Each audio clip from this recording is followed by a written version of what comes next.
여러분 반갑습니다. 표정이 별로 안 반가운 것 같아요. 진짜 반갑습니까? 저의 말투에 약간 사투리가 좀 껴있죠? 제 고향이 울산입니다. 그래서 그래도 사람들이 외모하고 말씨를 보면 강남 사람이라 그래요.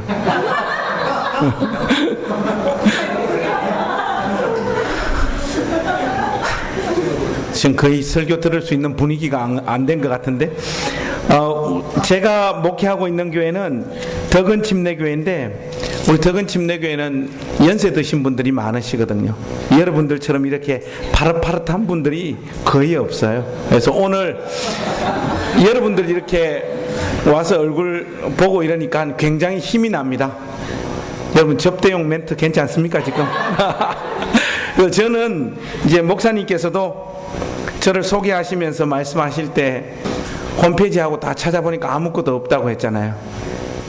말 그대로 아무것도 없는 사람이에요. 근데 어떻게 페이스북에 글을 이렇게 몇 편 써놓은 게 목사님께서 이렇게 보시고 이제 같은 교단 후배 목사를 어여삐 여겨주셔가지고 7주년 바른 신앙 강좌. 그래서 여러분들하고 저하고 어떤 컨택 포인트가 있으려면 여러분들의 어떤 분위기라든지 또 오늘 이 바른 신앙 강좌가 어떤 성격인지 이런 걸 좀 알아야 되는데 그게 설교를 준비하면서 굉장히 고민이 많이 됐어요. 그래도 여러분들을 믿고 수준을 이만큼 끌어올려가지고 왔습니다.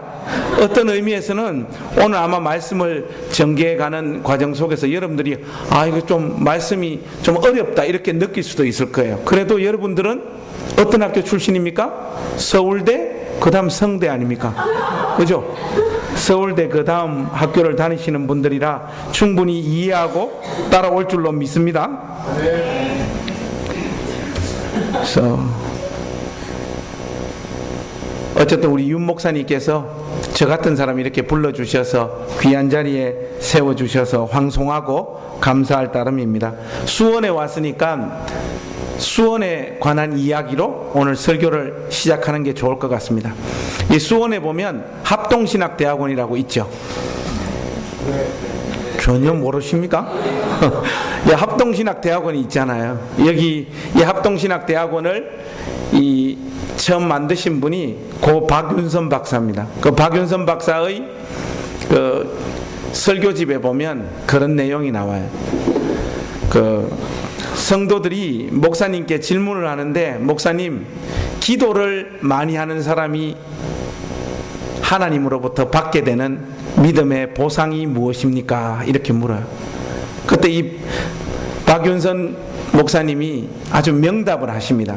어떤 답을 하시는가 하면, 기도를 많이 하는 사람은 기도를 더 많이 하는 복을 얻게 될 것입니다. 여러분 어때요? 신선합니까? 그래서 여러분, 하나님께서 우리에게 머리를 주신 이유는 생각하라고 주신 것이죠.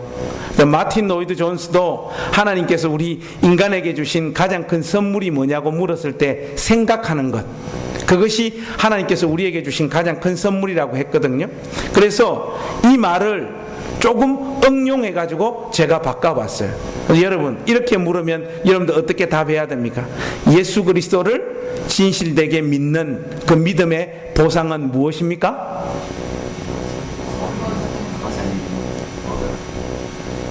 성균관 때 맞아요? 그렇죠.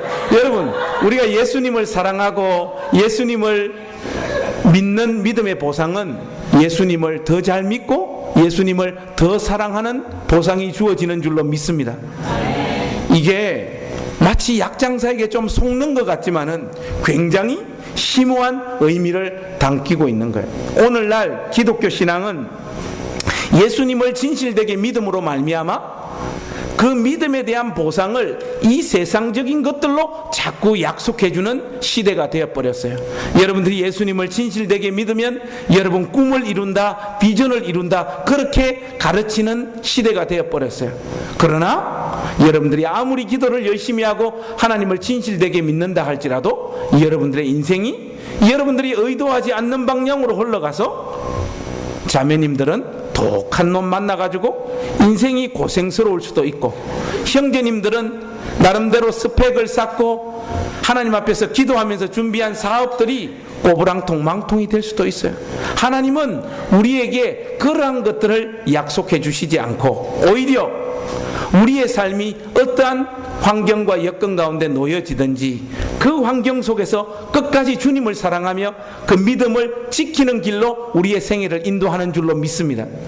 오늘 여러분들하고 말씀을 읽고 살펴볼 이 야곱이라고 하는 인물, 이 야곱이라고 하는 인물이 오늘 우리에게 바로 그러한 도전을 안겨줍니다. 오늘 이 야곱에 관한 구절을 제가 한 절을 읽었는데, 목사님 오늘 설교 길게 해도 되죠? 예, 밤을 새도. 좋습니다. 제가 오늘 2시간을 할지 3시간을 할지는 제가 배고플 때까지, 제가 체력이 다 할 때까지 오늘 이 말씀을 한번 끌어가 보자 합니다. 여러분, 오늘 우리가 27절 읽었는데요, 이 말씀을 우리가 잘 이해하기 위해서는 사실은 많은 사전적인 작업이 필요한 말씀이에요.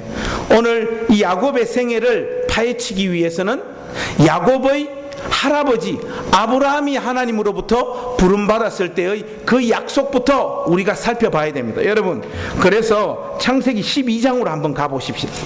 창세기 12장 말씀.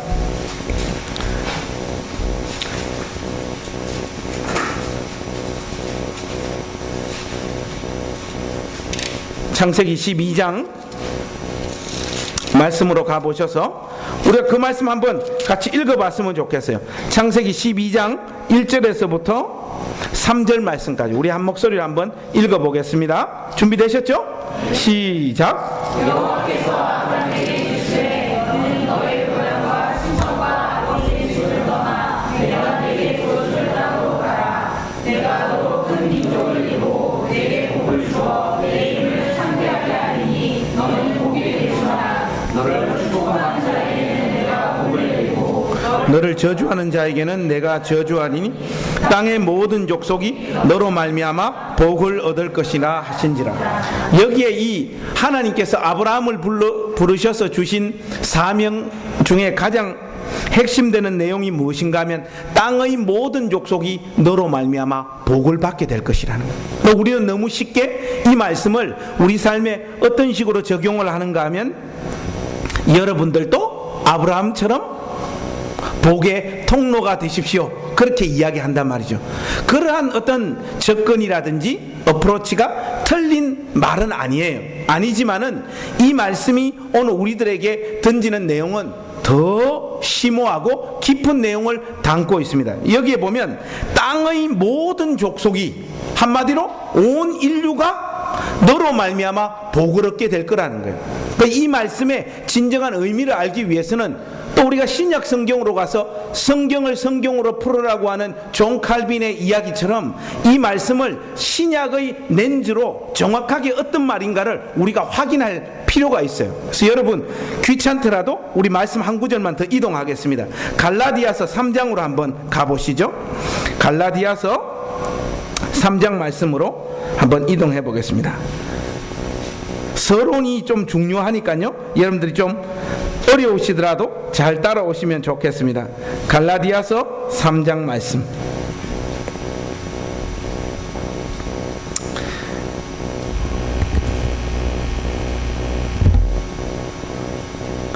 갈라디아서 3장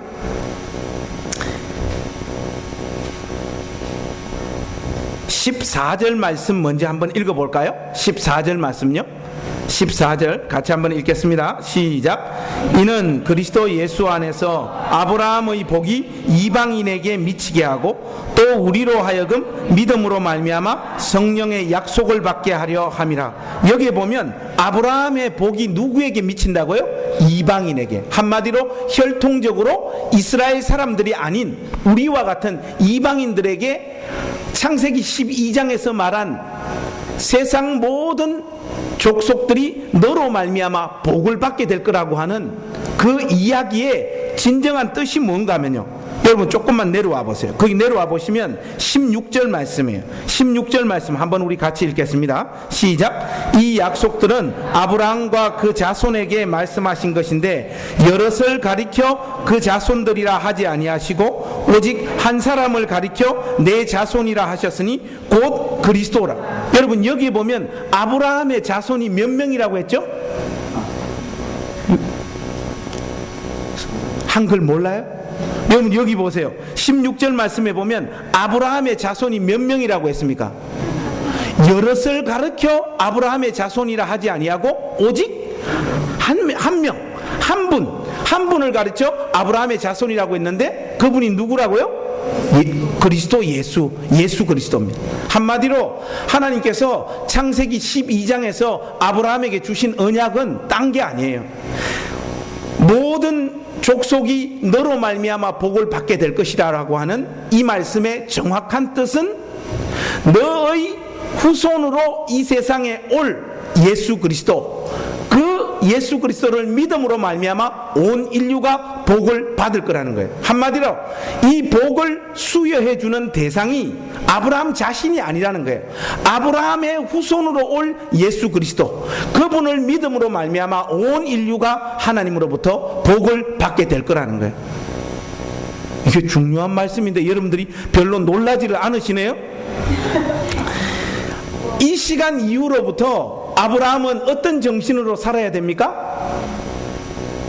자기의 온 생애를 다 쏟아부어 가지고 이 땅에 오실 예수 그리스도, 그분이 오신다고 약속하셨으니까 이분이 오시기까지 그 다음 세대로 바른 믿음을 전수해줘서 결국은 이 땅에 예수 그리스도가 오실 그 영광된 날을 위해서 자기는 한 생애를 불태우는 도구로 살다가 죽는 것, 그것이 아브라함의 믿음의 사명이에요. 그리고 이 집안의 사명도, 이 가문의 사명도 오직 그거 하나예요. 오직 그거 하나는 무엇입니까? 예수 그리스도가 오시기까지 믿음의 후손들을 계속해서 이어가서 결국은 이 땅에 예수 그리스도가 서게 되시는 그 날들을 바라보고 사모하고 그 일을 위해서 자기의 전 인생을 드리는 것, 그것이 아브라함과 아브라함 집안의 사명이 되었다라는 사실을 여러분들이 기억하셔야 돼요. 그래서 여러분, 아브라함은 정말로 예수님이 이 땅에 서실 것들을 바라보고 기대하는 마음들이 있었을까요? 있었습니다. 여러분들이 요한복음 8장을 잘 읽어보시면 예수님께서 직접 하시는 말씀에 이런 말씀이 있죠. 아브라함이 나의 때 볼 것을 즐거워하다가 그랬습니다. 아브라함은 실질적으로 수천 년 후에 이 땅 가운데 임하실 예수 그리스도를 바라보며 그분으로 말미암아 온 인류가 복을 받게 되는 그 영광된 날들을 고대하고 사모하고 자기의 온 인생을 들여서 그분이 땅에 오시기까지 이 믿음의 경주를 다음 세대에게 전해주는 것으로 자기의 사명을 삼았던 거예요. 그래서 이 집안의 식구로 아들로 누가 태어납니까? 이삭이 태어나죠. 그 이삭의 바톤을 이어받은 사람이 누굽니까? 야곱이잖아요. 그래서 여러분, 오늘 읽은 우리 본문 말씀으로 이제 한번 가십시다. 이 말씀을 가지고 이제 본격적으로 한번 하나님 말씀을 다루어 보겠습니다. 여러분, 여기에 보면 이제 아브라함의 믿음을 이어받아서 이삭이 그 믿음의 바톤을 받아서 그 다음 세대로 이제 믿음을 넘겨줘야 되는 그 상황 가운데 놓여 있습니다. 그 사람이 에서와 야곱 둘 중에 한 사람이 이 믿음의 바톤을 이어가야 되는데요, 여기에 이 말씀을 보시면 보세요.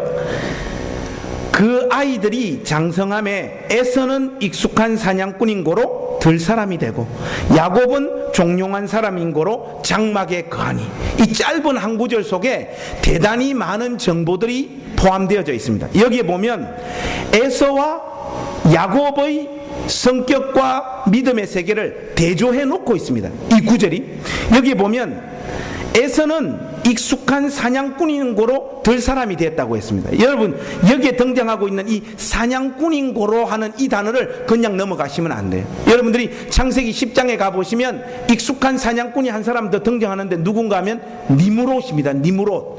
여러분, 니므롯은 누굽니까? 바로 노아의 세 자식 셈, 함, 야벳 중에 저주받는 자식이 누구죠? 함이죠. 함의 후손으로 하나님의 언약의 경로에서 이탈하여 자기 중심적으로 이 심령이 부패되고 타락되어져서 하나님의 길에서 이탈한 사람의 대명사가 누구냐? 니므롯이란 말이죠. 그 니므롯을 성경이 말하기를 사냥꾼이라고, 여호와 앞에서 특이한 사냥꾼이라고 그렇게 묘사하고 있어요. 그 정신을 이어받은 사람이 누구냐? 바로 에스라는 것이죠. 그래서 여러분, 여기서 지금 말하고 있는 에서는 익숙한 사냥꾼인 고로 이것은 그의 외향적인 기질만을 말하는 것이 아니라 그는 하나님의 법과 하나님의 언약의 테두리를 벗어나서 자기 중심적으로 자기의 가치관과 자기의 철학대로 인생을 경영했던 사람인지라 하는 내용이 이 말씀 속에 포함되어져 있는 거예요. 이 내용과 대조되어져 있는 인물이 누구냐? 바로 야곱입니다. 여러분들, 야곱은 어떻게 묘사되어 있죠? 한번 보십시다. 야곱은 종용한 사람인 고로 장막에 거하니. 여러분, 정보가 몇 개가 있죠? 두 가지가 있죠. 하나는 뭡니까? 야곱은 성격이 어때요? 종용한 사람이라. 또 하나는 뭡니까? 그래서 장막에 거하였더라. 이 말을 우리가 별 생각 없이 그냥 쑥 지나가 보면, 아, 에서는 성격이 좀 외향적이고 야곱은 좀 성격이 내향적인가 보다. 그래서 에서는 밖에 나가서 뛰놀기를 좋아하고 야곱은 집에서 머무는 걸 좋아했더라. 이렇게 단순하게 이 말씀을 받아들일 수 있습니다. 그러나 여러분, 이 말씀은 여러분들이 생각하는 것보다 훨씬 더 깊은 내용을 많이 담고 있어요. 여기에 보면 야곱은 종용한 사람이라 이렇게 말했는데, 이 영어 성경으로도 보더라도 혹시 여러분들 NIV 성경하고 같이 가지신 분들이 있는가 모르겠는데, 거기 보면 quiet, 야곱은 성격이 조용하였더라. 그냥 그것으로 끝납니다. 그런데 NIV 영어 성경도 마찬가지고 우리 한글 개역 개정 성경도 그렇고 좋은 번역이 아니에요. 히브리어에 이 종용하였다라고 하는 이 단어는 탐 내지는 탐임 이렇게 되어 있어요. 여러분, 언제 히브리어 한번 해보겠습니까? 지금 한번 따라서 하겠습니다. 탐, 꼭 영어 같잖아요. 탐임. 그런데 여러분, 이 탐과 탐임, 종용하다라고 하는 이 단어의 뜻이 히브리어로는 무슨 뜻인가 하면요, 완전하다, 순전하다, 온전하다, 이런 뜻이에요. 목사님, 너무 자의적인 해석이 아닙니까? 아니에요. 성경에 보면 토시 하나 틀리지 않고 이 종용한이라고 하는 이 형용사로 인물됨을 묘사하고 있는 대표적인 두 사람이 있습니다. 쉽게 말해서 지금 야곱을 묘사했던 종용한이라고 하는 이 단어와 똑같은 토시 하나가 틀리지 않는 탐임으로 인물을 묘사하고 있는 사람이 두 사람이죠. 하나는 누구냐? 노아요. 하나는 욥입니다. 그런데 이 두 사람에게는 이 똑같은 단어가 어떻게 번역되어졌는가 하면, 노아는 당대의 완전한 자라. 이 똑같은 단어가 야곱에게는 종용한으로 번역됐는데 노아에게는 어떻게 번역됐어요? 완전하다고 번역됐어요. 욥에게는 어떻게 번역됐느냐? 순전하라고 번역되어 있어요. 여러분, 이렇게 본다면 오늘 야곱을 묘사하고 있는 똑같은 단어가 종용한으로 번역된 것은 조금 반칙 아닙니까? 뭔가 선입견이 포함되어져 가지고 좋은 의미도 아니고 나쁜 의미도 아닌 애매한, 야곱은 종용한 사람이었더라. 여러분, 이 번역이 문제가 있는 번역이에요. 적어도 이 말을 다르게 번역해야 됩니다. 어떻게 해야 되느냐? 야곱은 순전하고 완전하여서 장막에 거하였더라. 그래야지 이 말씀이 맞아요. 왜 맞는가 하면, 여러분, 야곱이 말하고 있는 장막에 거했다라고 하는 이 단어도 중요해요. 여러분, 모세가 성막을 짓도록 명령하기 전까지, 그리고 솔로몬이 하나님의 성전을 처음 짓기 전까지 이스라엘의 족장들이 자기의 마음을 하나님 앞에 쏟아부으며 사모하는 마음으로 하나님을 예배했던 장소가 어디입니까? 바로 이 장막이에요. 성막과 성전이 지어지기 전에 성막과 성전의 기능을 똑같이 했던 곳이 어디냐? 바로 이 장막이었단 말이에요. 그 야곱이 이 장막에 머물렀다라고 하는 것은 그는 하나님을 사모하는 마음으로 늘 하나님의 말씀을 듣고 하나님과 함께 교제하며 하나님을 예배하기를 기뻐했던 자라고 하는 의미가 이 말씀 가운데 포함되어져 있는 거예요. 그와 반대로 에서는 어땠다고요? 세상 정신에 충만하여 하나님의 언약의 길을 이탈하였더라라고 하는 의미가 이 말씀 속에 포함되어져 있는 것입니다. 이게 왜 중요하냐? 여러분들에게 질문 하나 던지겠습니다. 아브라함하고 이삭하고 같이 살았던 것은 알고 계십니까? 제가 지금 영어 하고 있어요? 여러분, 아브라함하고 이삭하고 같이 살았던 거는 여러분들 알고 계시죠? 그러면 이렇게 한번 질문해 봅시다. 아브라함하고 야곱은 같이 살았습니까? 안 살았습니까? 예? 아니, 그러니까 같은 시대 이렇게 애매하게 말하지 말고 살아서 둘이 얼굴 본 적이 있어요? 없어요? 예? 어디 있어요? 이게 중요한 문제예요, 여러분. 우리가 이걸 대충 이해하고 그냥 넘어가는데 이게 아주 중요해요. 왜 중요한가 하면 여러분 한번 보세요. 여러분 수련회나 뭐 옛날에 가면 촌스러운 게임이지만은 귓속말이 이렇게 이어가지고 하는 게임 해보면 어떻게 돼요? 여기서 시작된 말이 저 끝에 가면 어떻게 돼요? 다 바뀌어지죠. 제가 목회하고 있는 이 덕은동도 유명한 데거든요. 이 덕은동 육악골은 목회자가 살아 들어가서 영광스럽게 살아나온 적이 한 번도 없어요. 왜냐하면 워낙 말들이 유명한데 우리 동네는 초고속 인터넷이 필요가 없어요. 왜냐? 아침에 자고 났다 하면 동네 소문이 그냥 다 퍼져버려요. 그리고 그 소문도 그냥 퍼지는 게 아니라 한 달이 건너면 어떻게 돼요? 확대 재생산돼 가지고 소문이 막 퍼져가는 동네. 유명합니다. 유명해. 그래서 사람들이 목사님에게 좋은 소식이든 나쁜 소식이든 항상 상담하러 오면 꼭 하는 말이 있어요. 목사님, 이 이야기는 절대로 딴 데 가가지고 하면 안 됩니다. 절대로 하면 안 됩니다. 그 이야기를 제가 지금 10명 걸 제가 지금 비밀로 여기 지금 가슴에 담고 있습니다. 절대로 말하면 안 된다는 거예요. 말이 한 달이 건너면 전부 다 이상하게 돼버리잖아요. 하나님의 언약도 아브라함에게 주어졌을 때 그의 아들인 이삭을 통하여 야곱에게 하나님의 언약이 전달되어질 수도 있었지만은 하나님은 야곱을 어떻게 배려하시는가 하면 하나님으로부터 이 집안의 사명과 가문을 처음 전수하고 받아들였던 아브라함의 무릎 아래에서 예수 그리스도가 이 땅에 서실 그 언약에 대한 교육을 아브라함으로부터 직접 받도록 하나님께서 배려하신다고요. 몇 년 동안? 15년 동안. 증거가 있습니다. 아브라함이 몇 살 때 하나님의 영광스러운 부름을 받습니까? 175세에 부름을 받아요. 그런데 아브라함 나이 160세에 야곱과 에서가 이 세상에 태어나요. 그리고 여러분 히브리서 11장에 봐도 아브라함이 장막에 거하여 이삭과 야곱과 함께 살았더라. 성경이 그렇게 명시적으로 언급해주고 있어요. 한마디로 하나님은 이 야곱과 아브라함을 15년 동안 함께 살도록 하시면서 야곱이 철이 들어서 자기의 판단을 가지고 이 일에 자기 인생을 불태우겠다라고 하는 그 결심을 할 수 있을 법한 나이 15세가 되는 그때까지 아브라함을 이 땅 가운데 살게 하셔가지고 언약을 받은 첫 당사자인 아브라함으로부터 이 교육을 철저하게 받도록 하는 거예요. 그래서 어렸을 때부터 이 야곱의 믿음의 중심은 불탈 수밖에 없었던 거예요. 마치 누구처럼요? 언약을 처음 받았던 그의 할아버지 아브라함처럼 나도 나의 삶의 의미, 삶의 이유, 존재의 목적은 오직 하나가 뭡니까? 예수 그리스도께서 이 땅 가운데 서게 하실 그 영광스러운 날들이 오기 위하여 나의 후손들에게 믿음의 바톤을 온전히 전달하는 것. 이것만이 야곱의 사명이었고 꿈이었고 삶의 이유였던 것이에요. 그런 중심으로 이 야곱은 하나님 앞에 서 있었던 인물이었던 것입니다.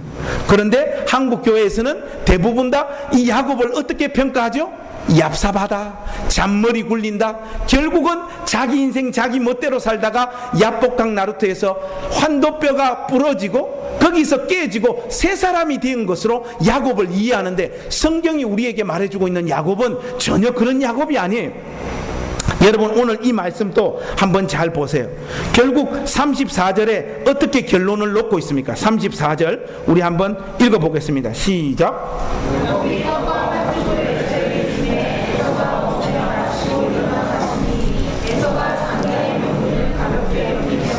성경은 이 장자권이 에서에게서 야곱으로 넘어가는 그 과정을 이야기할 때 야곱의 믿음의 실책에 대해서는 언급하지 않아요. 성경은 누가 장자권을 가벼이 여겼다고 이야기합니까? 에서. 그리고 성경은 철저하게 에서가 실책했다라고 하는 것을 명시적으로 언급하고 있지, 야곱이 잔머리를 굴려서 그 장자권을 빼뜨렸다라고 이야기하고 있지 않아요.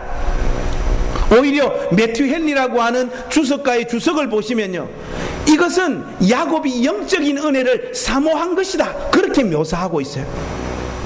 우리는 성경이 말하고 있는 지점까지만 가고 성경이 멈추는 지점에서 멈춰야 될 줄로 믿습니다. 그게 아주 중요한 것이에요.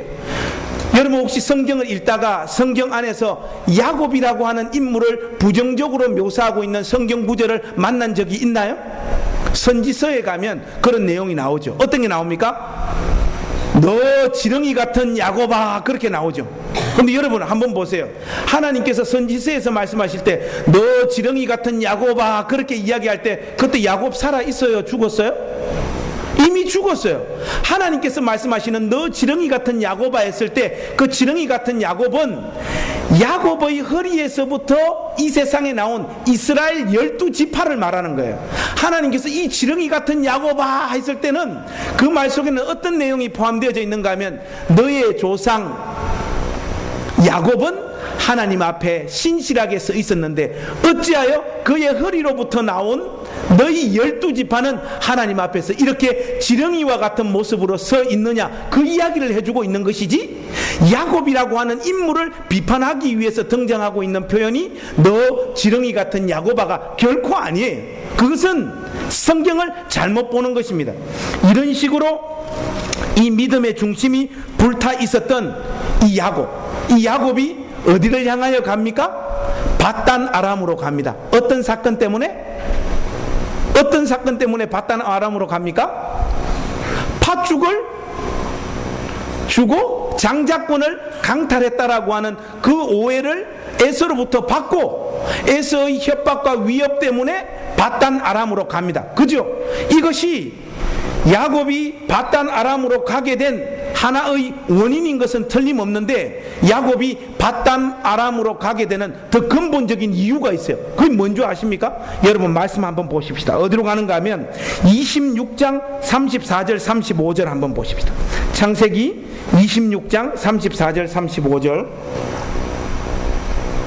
자, 우리 한번 이 말씀 읽어보겠습니다. 시작. 에서가 40세 부에리의 딸 유딕과 해쪽 속 엘몬의 딸 바스맛을 아내로 취하였으니 그들이 이삭과 리브가의 마음에 근심이 되었더라. 여러분, 에서가 이방 여자를 취해가지고 자기 아내를 삼아요. 그런데 그 일이 성경에서 뭐라고 말하는가 하면 이삭과 리브가의 마음에 근심이 되었더라. 왜 그런가 하면 지금 이 시점까지만 해도 이삭의 마음에서는 자기의 언약을 이어받을 그 당사자가 누군 줄 알고 있어요. 장자인 에서인 줄 알고 있죠. 그런데 이 에서가 어떤 판단을 내리는가 하면 이방 여자를 선택한단 말이죠. 이방 여자들. 요즘 우리 형제님들로 치면 여자를 고를 때 제일 첫 번째 되는 조건이 뭐가 돼야 됩니까? 예? 신앙?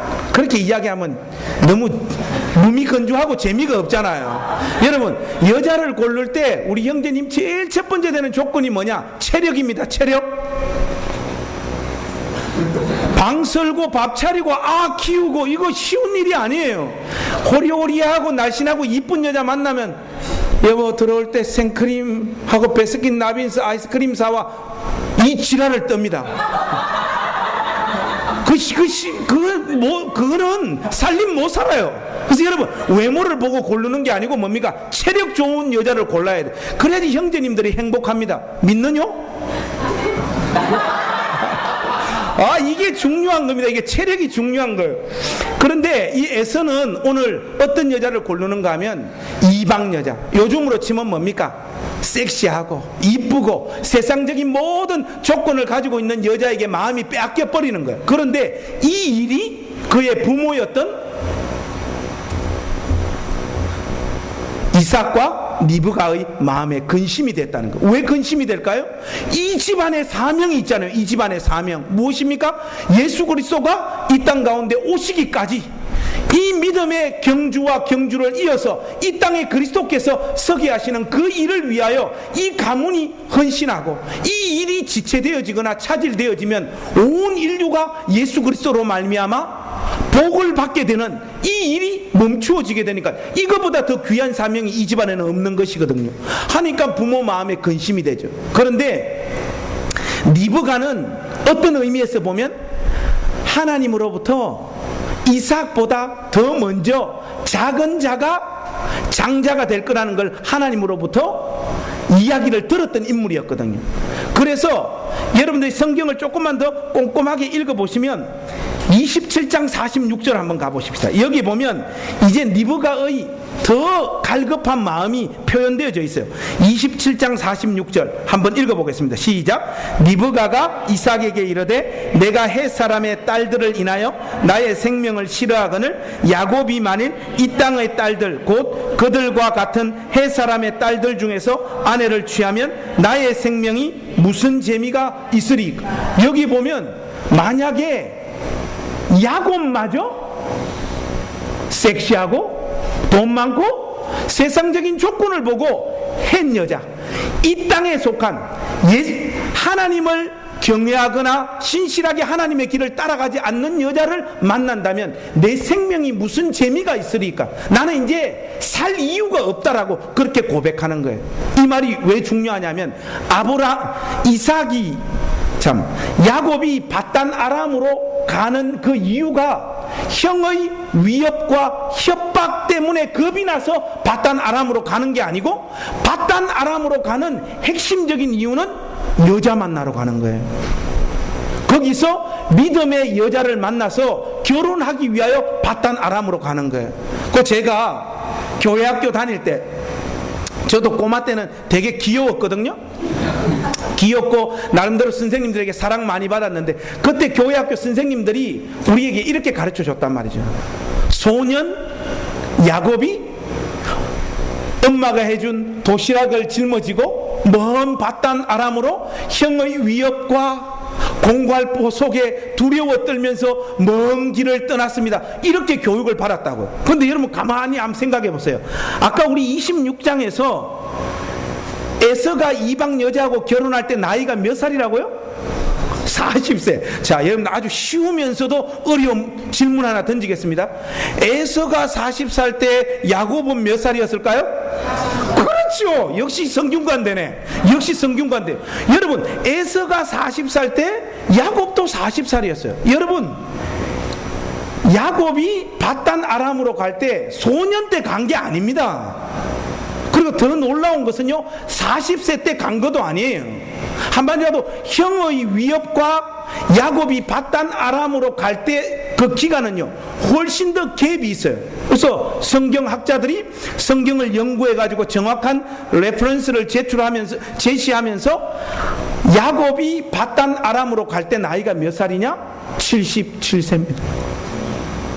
그는 거의 노구가 되어서 우리 요즘의 어떤 건강지수로 보면 인생 뭡니까? 다 종친 시점에 밧단 아람으로 가는 거예요. 그때 당시만 해도 우리 때보다는 좀 더 많이 살고 이래서 그때 그 77세의 생체적인 나이가 요즘 우리로 치면 뭐 40이라든지 50이라든지 이 정도가 됐겠죠. 어쨌든 야곱은 77살 때까지 이 땅에 살면서 이쁜 여자, 몸매 좋은 여자, 세상적인 조건을 가진 여자에게 마음이 빼앗기지 않고 그의 믿음을 끝까지 지키다가 77세에 하나님의 언약, 이 가문의 사명을 잇기 위하여 밧단 아람으로 가서 그의 짝을 만나러 가는 거예요. 그래서 그의 짝이 누가 됩니까? 레아, 라헬이 되잖아요.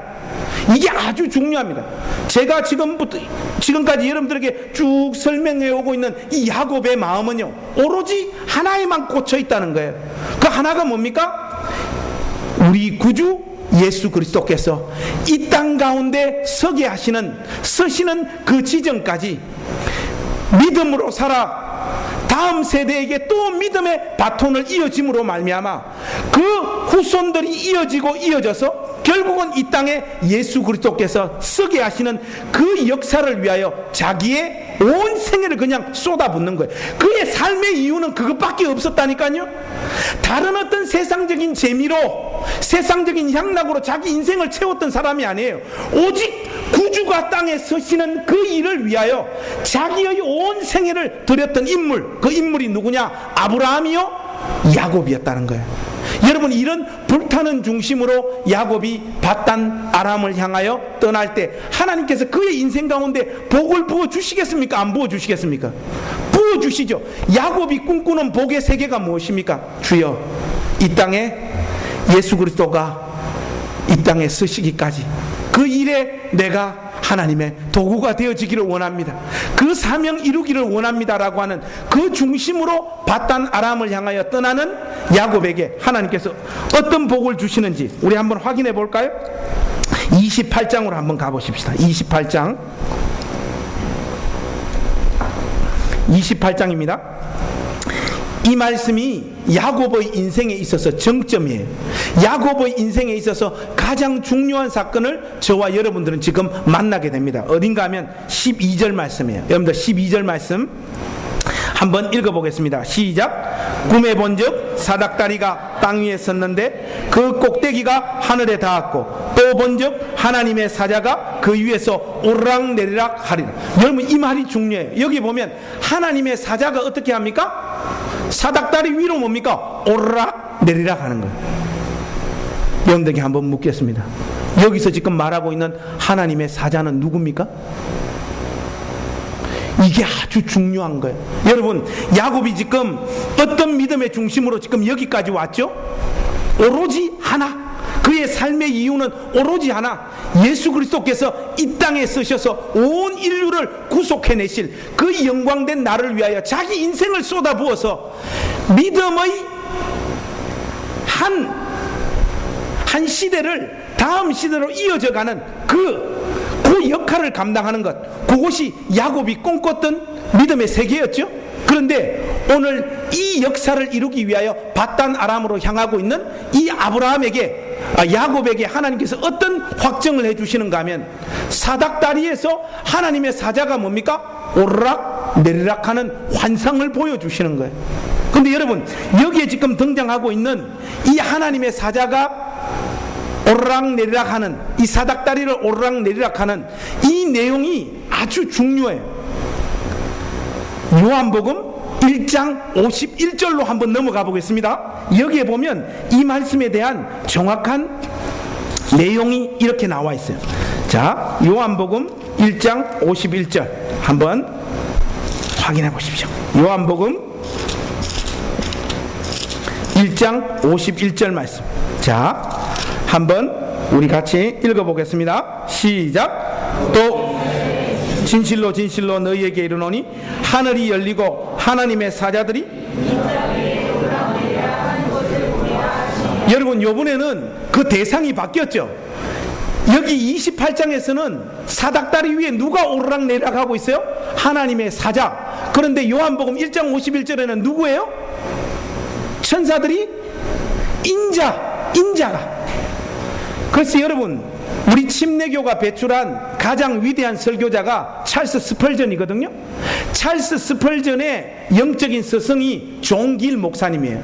이 존 길 목사님은 침례교가 배출한 목사님 중에 신약과 구약 전체를 주석을 처음 서신 목사님이 존 길 목사님인데, 존 길 목사님의 성경 주석에 보면 바로 이 사닥다리에서 오르락내리락 했던 그 대상이 누구냐? 이 땅 가운데 임하실 예수 그리스도라, 이렇게 주석하고 있는 거예요. 한마디로 이 야곱의 마음이 무엇을 바라보고 사모했습니까? 이 땅 가운데 예수 그리스도께서 땅에 서실 그 영광된 날들을 바라보고 오로지 그 일만을 위하여 자기 인생을 불태우기를 원했던 이 야곱의 중심에 하나님께서 확정해 주시는 사건이 뭐냐? 이 사닥다리 사건인 거예요. 예수 그리스도께서 하늘과 땅을 이어서 온 인류가 예수 그리스도를 믿음으로 말미암아 복을 받게 되어지는 이 일들을 너의 생애를 통하여 이루겠다, 그렇게 약속하시면서 한번 보세요. 하나님께서 어떤 약속을 해주시는가 하면 28장 14절 한번 우리 읽어보겠습니다. 28장 14절이에요. 시작. 내 자손이 땅의 티끌같이 되어서 동서남북에 편만할지며 땅의 모든 족속이 너와 내 자손을 인하여 복을 얻으리. 여러분, 이 언약을 누구에게 맨 처음 해줬던 언약이죠? 아브라함에게 해줬던 언약을 이삭에게 똑같이 하는 거예요.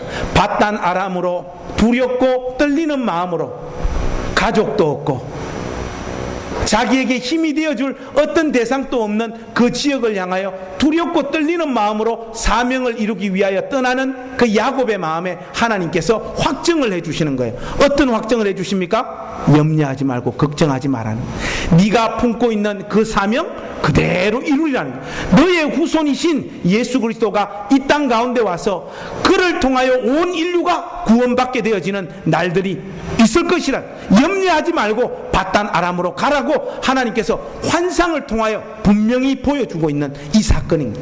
그래서 야곱은 밧단 아람으로 갑니다. 여러분들 알다시피 밧단 아람으로 가서 고생하죠.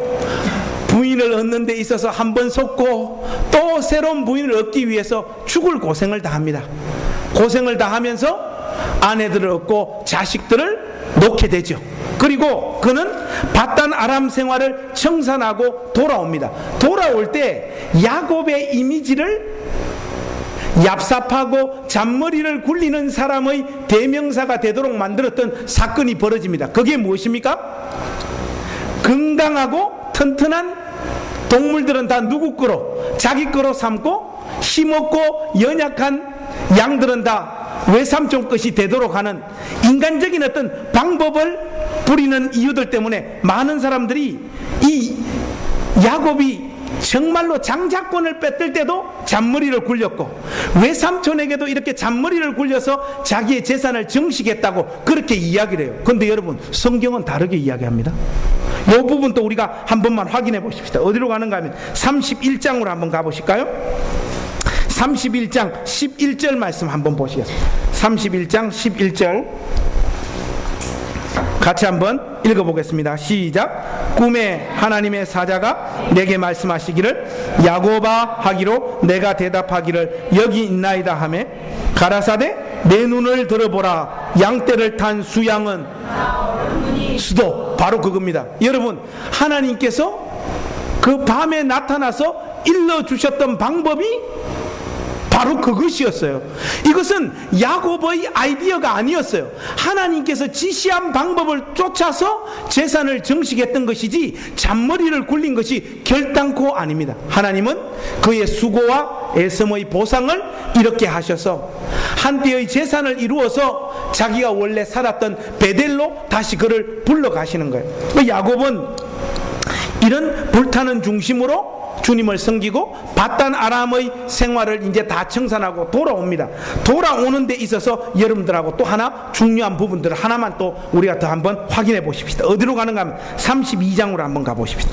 32장 7절 말씀 한번 보세요. 32장 7절 말씀, 이 말씀 한번 보겠습니다. 같이 읽어보겠습니다. 시작. 야곱이 심히 두렵고 답답하여 자기와 함께한 종자와 양과 소와 약대를 두 떼로 나누고. 여러분, 지금 야곱이 왜 심히 답답하고 두렵습니까? 앞에 누가 나타났어요? 에서가 나타났어요. 자칫 잘못하면 죽게 되는 거 아닌가. 이 부분도 많은 사람들이 어떻게 이야기하는가 하면 야곱 장자권 빼들어가지고 자기 삼고 또 밧단 아람 가서 잔머리 굴려서 재산 증식시켰는데 이게 다 아까워서 이제 에서의 손에 죽게 될까봐 지금 두려워 떨고 있다. 여러분, 그렇게 볼 문제가 아닙니다. 여러분, 야곱이 죽으면 돼요, 안 돼요? 안 됩니다. 안 되는 이유가 뭐예요? 사명을 이어잖아요. 언약을 이어야 되기 때문에 야곱은 이대로 죽을 수 없는 인물이에요. 그래서 그는 여러분들이 잘 아는 사건 있죠? 그게 뭡니까? 야복강 나루터에서 환도뼈가 부러질 때까지 하나님 앞에 메어 달립니다.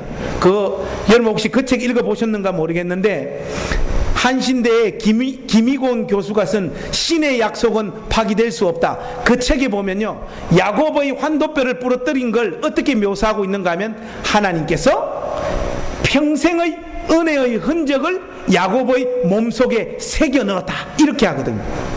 그 말이 뭔가 하면 하나님의 확실한 축복의 흔적을 야곱의 허리 속에 담아 놨다는 거예요. 이 말이 뭔 말인가 하면, 야곱이 하나님 앞에 어떻게 기도합니까? 여러분 거기 25절 보세요.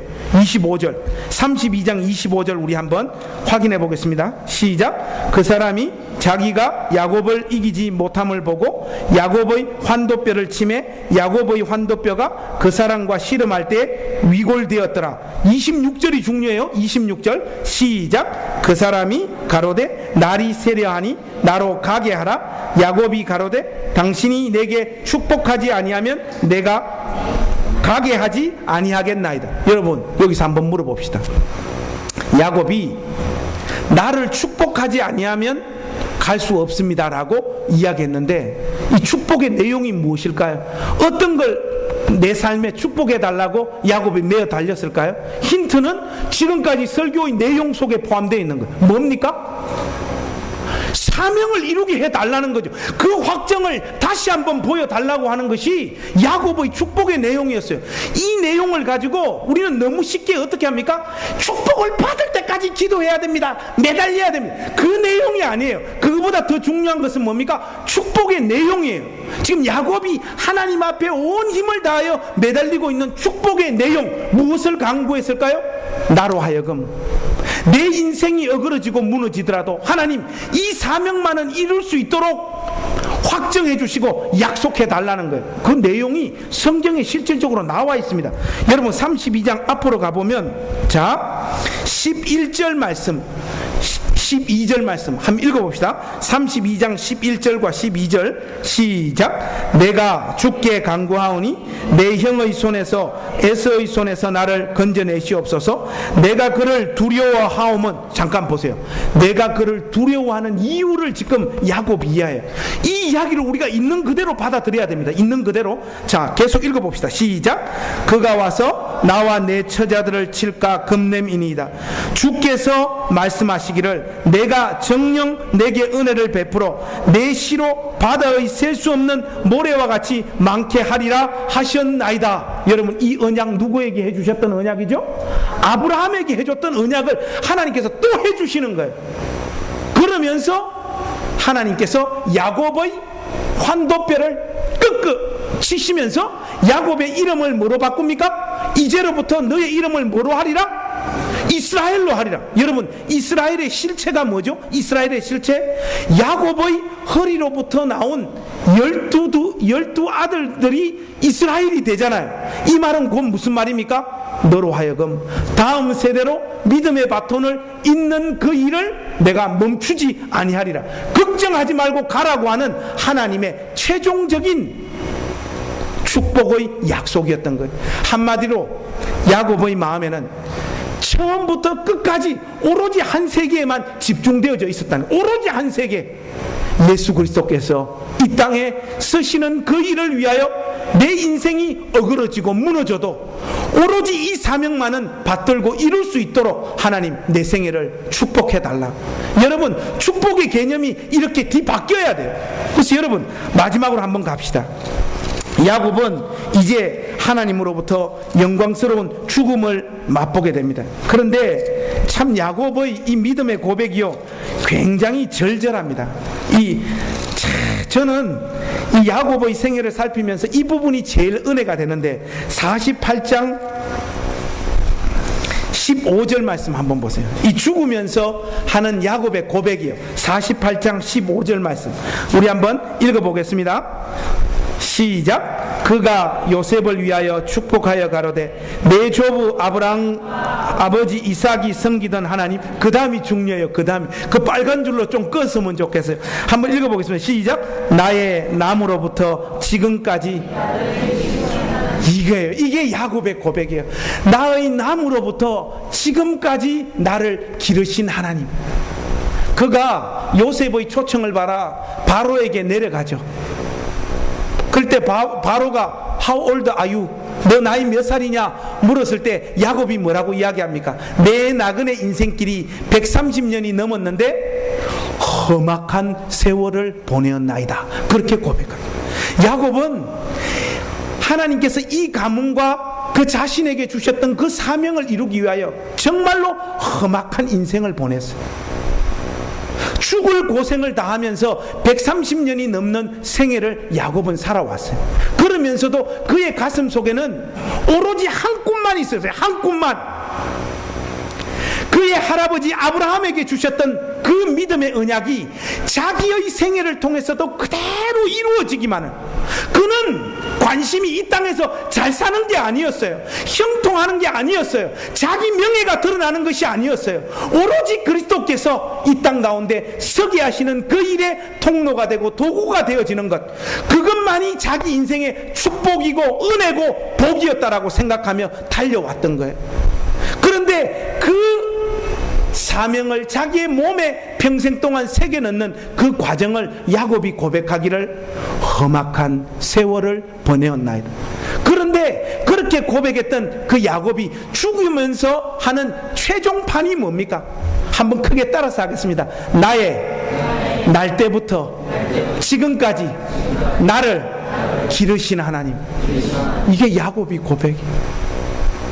화려한 것도 없었고 사람들이 볼 때는 성공한 인생도 아니었고 객관적인 눈으로 봤을 때 그의 인생은 고난이 점철되어졌던 인생이었어요. 오로지 하나님께서 주셨던 그 사명을 받든다고 자기의 온 인생이 다 어그러졌고 무너졌던 거예요. 그러면서 그는 최종적으로 마지막으로 자식들을 한 사람 한 사람 다 안수합니다. 유언하잖아요. 유언을 하는데 여러분들이 49장에 그 유언이 나오는데 참 재밌는 게 있어요. 막 자식들을 유언하다가 마지막에 자기 고백을 한마디 샥 집어넣습니다. 자식들이 이렇게 막 축복을 하다가 단인가요? 17절에 단을 축복을 한 다음에 다음 자식으로 넘어가야 되는데 넘어가기 전에 자기의 고백을 하나 샥 집어넣습니다. 그게 어딘가 하면요 18절이에요. 여러분 49장 18절 우리 한번 읽어보겠습니다. 49장 18절 읽어보겠습니다. 시작. 여호와여 나는 주의 구원을 기다리나.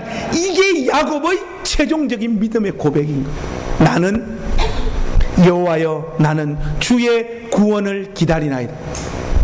예수 그리스도로 말미암아 온 인류가 구속함을 받고 그 예수 그리스도로 말미암아 온 인류가 복을 받게 되어지는 그 영광된 날을 내가 사모하고 기다립니다 하는 이 고백을 마지막으로 하고 야곱은 침상머리에서 하나님을 경배하고 죽게 되는 거예요. 그것이 야곱의 생애였습니다. 저는 오늘 이 이야기를 지금까지 대단히 지루한 내용을 삼아서 여러분들에게 설교를 했습니다. 그러다 보니까 우리 자매님들은 눈이 초롱초롱한데 형제님들은 벌써 말씀을 강해하니까 벌써 한 두 분은 벌써 막 거의 코골기 일보 직전까지 지금 얼굴이 빨개지시는 분이 지금 얼굴로 표시를 해주시는데 하나 둘 셋 하면 뒤로 한번 쳐다보겠습니다. 하나 둘 셋 바로 그분이 좋으셨어요. 자, 지금까지 주무신 건 괜찮아요. 지금은 좀 제가 지루한 이야기들을 좀 끌고 온 거예요. 여러분 한번 보세요. 오늘 바른 신앙 강좌 이 사경회를 하러 제가 여기까지 왔잖아요. 여러분 성경이 일관되게 우리에게 이야기해주는 믿음의 중심은 뭐냐? 하나님 믿으면 세상적으로 잘 됩니까? 그거 여러분 착각입니다. 오늘날 한국교회는 온통 이 복음이 다 장악해버렸어요. 예수를 진실되이 믿고 하나님 앞에 열심히 기도하고 하나님 앞에 헌신하는 자를 하나님께서 복 주셔서 잘되게 하실 줄로 믿습니다. 야, 이게 벌써 교육이 잘 된 거 이 정도 하면 벌써 좀 주무시다가 어떤 분은 아멘 해버린단 말이죠. 여러분, 신앙이 그게 아니에요. 여러분, 기독교 신앙은 어떻습니까? 예수 그리스도를 믿음으로 신앙은 완성되어진 것인 줄로 믿습니다. 쉬운 말로 무슨 말인가 하면 예수님을 인격적으로 만난 사람은 하나님으로부터 더 이상 받을 복이 없어요. 왜냐하면 이미 우리는 하나님으로부터 예수 그리스도라고 하는 복의 완전체를 이미 공급받고 있기 때문입니다. 믿습니까? 이게 중요해요. 여러분들, 우리 말씀 한 구절만 더 보십시다. 어디로 가는가 하면요, 에베소서 1장 3절 말씀 한번 보십시오. 에베소서 1장 3절 말씀, 이게 아주 중요한데요, 이 말씀 우리 한번 확인해 보겠습니다. 에베소서 1장 3절 말씀. 자, 우리 한번 보겠습니다. 에베소서 1장 3절 같이 한번 읽겠습니다. 시작. 찬송하리로다 하나님 곧 우리 주 예수 그리스도의 아버지께서 그리스도 안에서 하늘에 속한 모든 신령한 복으로 우리에게 복 주시되. 여러분, 여기에 보면 복 주시되 이렇게 나와요. 이게 여러분들 영어 성경으로 보면 has blessed, 현재 완료예요. 여러분들 토익 공부 좀 합니까? 여러분, 현재 완료는 언제 쓰는 거죠? 과거에 이미 이루어졌던 일이 현재의 삶까지 영향을 미치는 거. 요게 과거 시제와 현재 시제가 혼합되어져 있을 때 현재 완료를 쓰는 거 아닙니까? 그런데 여러분, 하나님이 우리에게 복을 주셨다라고 하는 그 시점이 언제죠? 현재 완료라고요. 우리가 예수 그리스도를 우리의 주로 고백했을 그때에 이미 우리는 하나님으로부터 완전한 하늘에 속한 신령한 복들을 다 받아 누리는 존재가 되었고, 그 복이 여러분 생애를 지금도 주장하고 있는 줄로 믿습니다. 우리는 하나님으로부터 더 받을 복이 없는 존재들이에요. 이미 완전한 복을 하나님으로부터 받아 누리고 있는 존재들이 누구냐? 예수 그리스도 안에서 예수님을 인격적으로 만난 사람들이라는 거예요. 이게 중요한 거예요. 여러분, 저는 오늘 야고보의 위대한 생애를 여러분들에게 말을 하면서 오늘 여러분들에게 몇 가지 좀 도전을 던지려고 합니다. 여러분, 예수님을 믿음으로 말미암아 이 세상적인 것들로 여러분 손에 보상을 받으려고 하는 믿음의 심보를 버리셔야 됩니다. 그거 버리지 않고는 여러분들 한평생 예수님을 믿지만은 기독교 신앙이 무엇인지 모르고 오해하게 될 거예요. 오히려 거꾸로 된 거예요. 여러분, 그리스도께서 우리를 위하여 십자가의 죽으심으로 말미암아 우리를 그렇게까지 사랑하셨다면 이제는 이 완전한 복을 누리는 우리 쪽에서 그분을 위해서 죽는 인생의 결단을 해야 되는 거 아닙니까? 그런데 우리는 이 땅을 살아가는 이 현실에서 더 큰 발언권을 가질 수 있는 세상적인 어떤 것들로 우리 생애를 채워달라고 기도하고 있잖아요. 우리 자매님들, 어떤 놈 만나서 결혼하고 싶습니까? 그래도 제법 직장이 괜찮고 키는 180은 돼야 되고 직장은 한 3성 정도는 다녀야 되고 다 이런 거 생각하잖아요. 부모님들이 그거 갖고 지금 기도하고 있지 않습니까? 형제님들도 혹시 그런 거 생각하지 않습니까? 주님, 내가 진실하게 하나님 앞에 진실하게 11조도 하고 주일 성수도 하고 봉사도 하고 찬양 인도도 할 테니 하나님 내 인생 어떻게 좀 해달라고. 하나님이 이미 여러분들 인생을 어떻게 해주셨습니다. 해주신 인생이에요. 저도 한평생 이 착각 속에서 살았어요. 제가 오늘 여러분들에게 저 이야기를 좀 하고 싶어요. 벌써부터 눈물이 나려고 하는데, 여러분, 제 얼굴 보면 좀 이렇게 좋은 집안에서 이렇게 자랐던 것 같습니까? 아니면 이 서민의 집에서 자랐던 것 같습니까? 오늘 말 잘해야 됩니다. 1번 부잣집에서 자랐다, 2번 서민의 집에서 자랐다. 서민 손들, 서민. 오늘 여러분들 도시락 먹으면 안 돼요. 여러분, 저는 서민 정도도 아니고 너무너무 가난하고 너무너무 힘든 어린 시절을 보냈어요. 우리 아버지는 한평생을 노름 그리고 알코올 중독으로 죽는 순간까지 그거 하시다가 결국은 간암으로 돌아가셨는데, 제가 어렸을 때 이 기억들을 떠올리기 싫은데 그때를 한번 떠올리면요, 아버지가 술을 드시면 바깥에서 술을 드시고 그것으로 끝나야 되는데, 제가 방 두 칸에 살아본 적이, 결혼해서 우리 집 사람 만나고 방 두 칸에 처음 살아봤어요. 그러니까 장가 오기 전까지는 단칸방을 저는 벗어나 본 적이 없어요. 그런데 저녁 7시만 되면 우리 집에는 우리 아버지가 7분 8분을 데리고 오세요. 1년에 300일 이상씩. 뭐하러 오시겠습니까? 노름하러 오시는 거예요. 여러분, 노름하시는 분들 그냥 노름하십니까? 그냥 노름 안 하고 뭐 합니까? 술 먹고 담배 피면서 노름하죠. 몇 시까지 합니까? 7시부터 새벽 3시, 4시까지 노름해요. 그걸 1년에 300일씩. 그러면 어머니하고 저는 항상 방 저쪽 구석에, 매일 학교 가면 저의 이 옷은 담배 냄새로 이렇게 다 지려져 있어가지고, 학교 가면 선생님이 매일 두들겨 패요. 김관성 담배 좀 끊으라고. 선생님, 저 담배 안 피는데요. 뭘 안 펴? 옷에서 냄새가. 노이로제가 걸려가지고 학교만 갔다 오면 옷을 벗어가지고 장롱 속에 무조건 다 집어넣는, 그 장롱 닫아놓고, 그래야지 그 다음날 담배 냄새 안 나는 옷을 입고 학교를 갈 수 있으니까요. 그래서 저녁 7시만 되면 아저씨들 여김없이 와요. 그러면 노름이 막 이렇게 붙습니다. 우리 아버지하고 그 아저씨들하고. 근데 여러분들, 그 마음에서 아버지가 돈 땄으면 좋겠어요? 잃었으면 좋겠어요? 유치한 이야기지만요, 그때 그 어린 마음에요, 우리 아버지 오늘 저녁에 돈 좀 땄으면 좋겠는 거예요. 왜 그러냐? 얘 돈 따도 우리 안 줘요. 엄마 안 줍니다. 자기 또 술 마시는데 쓰는데. 근데 왜 아버지가 돈을 따야 되느냐? 돈을 따야 되는 이유는 오직 하나예요. 그게 뭡니까?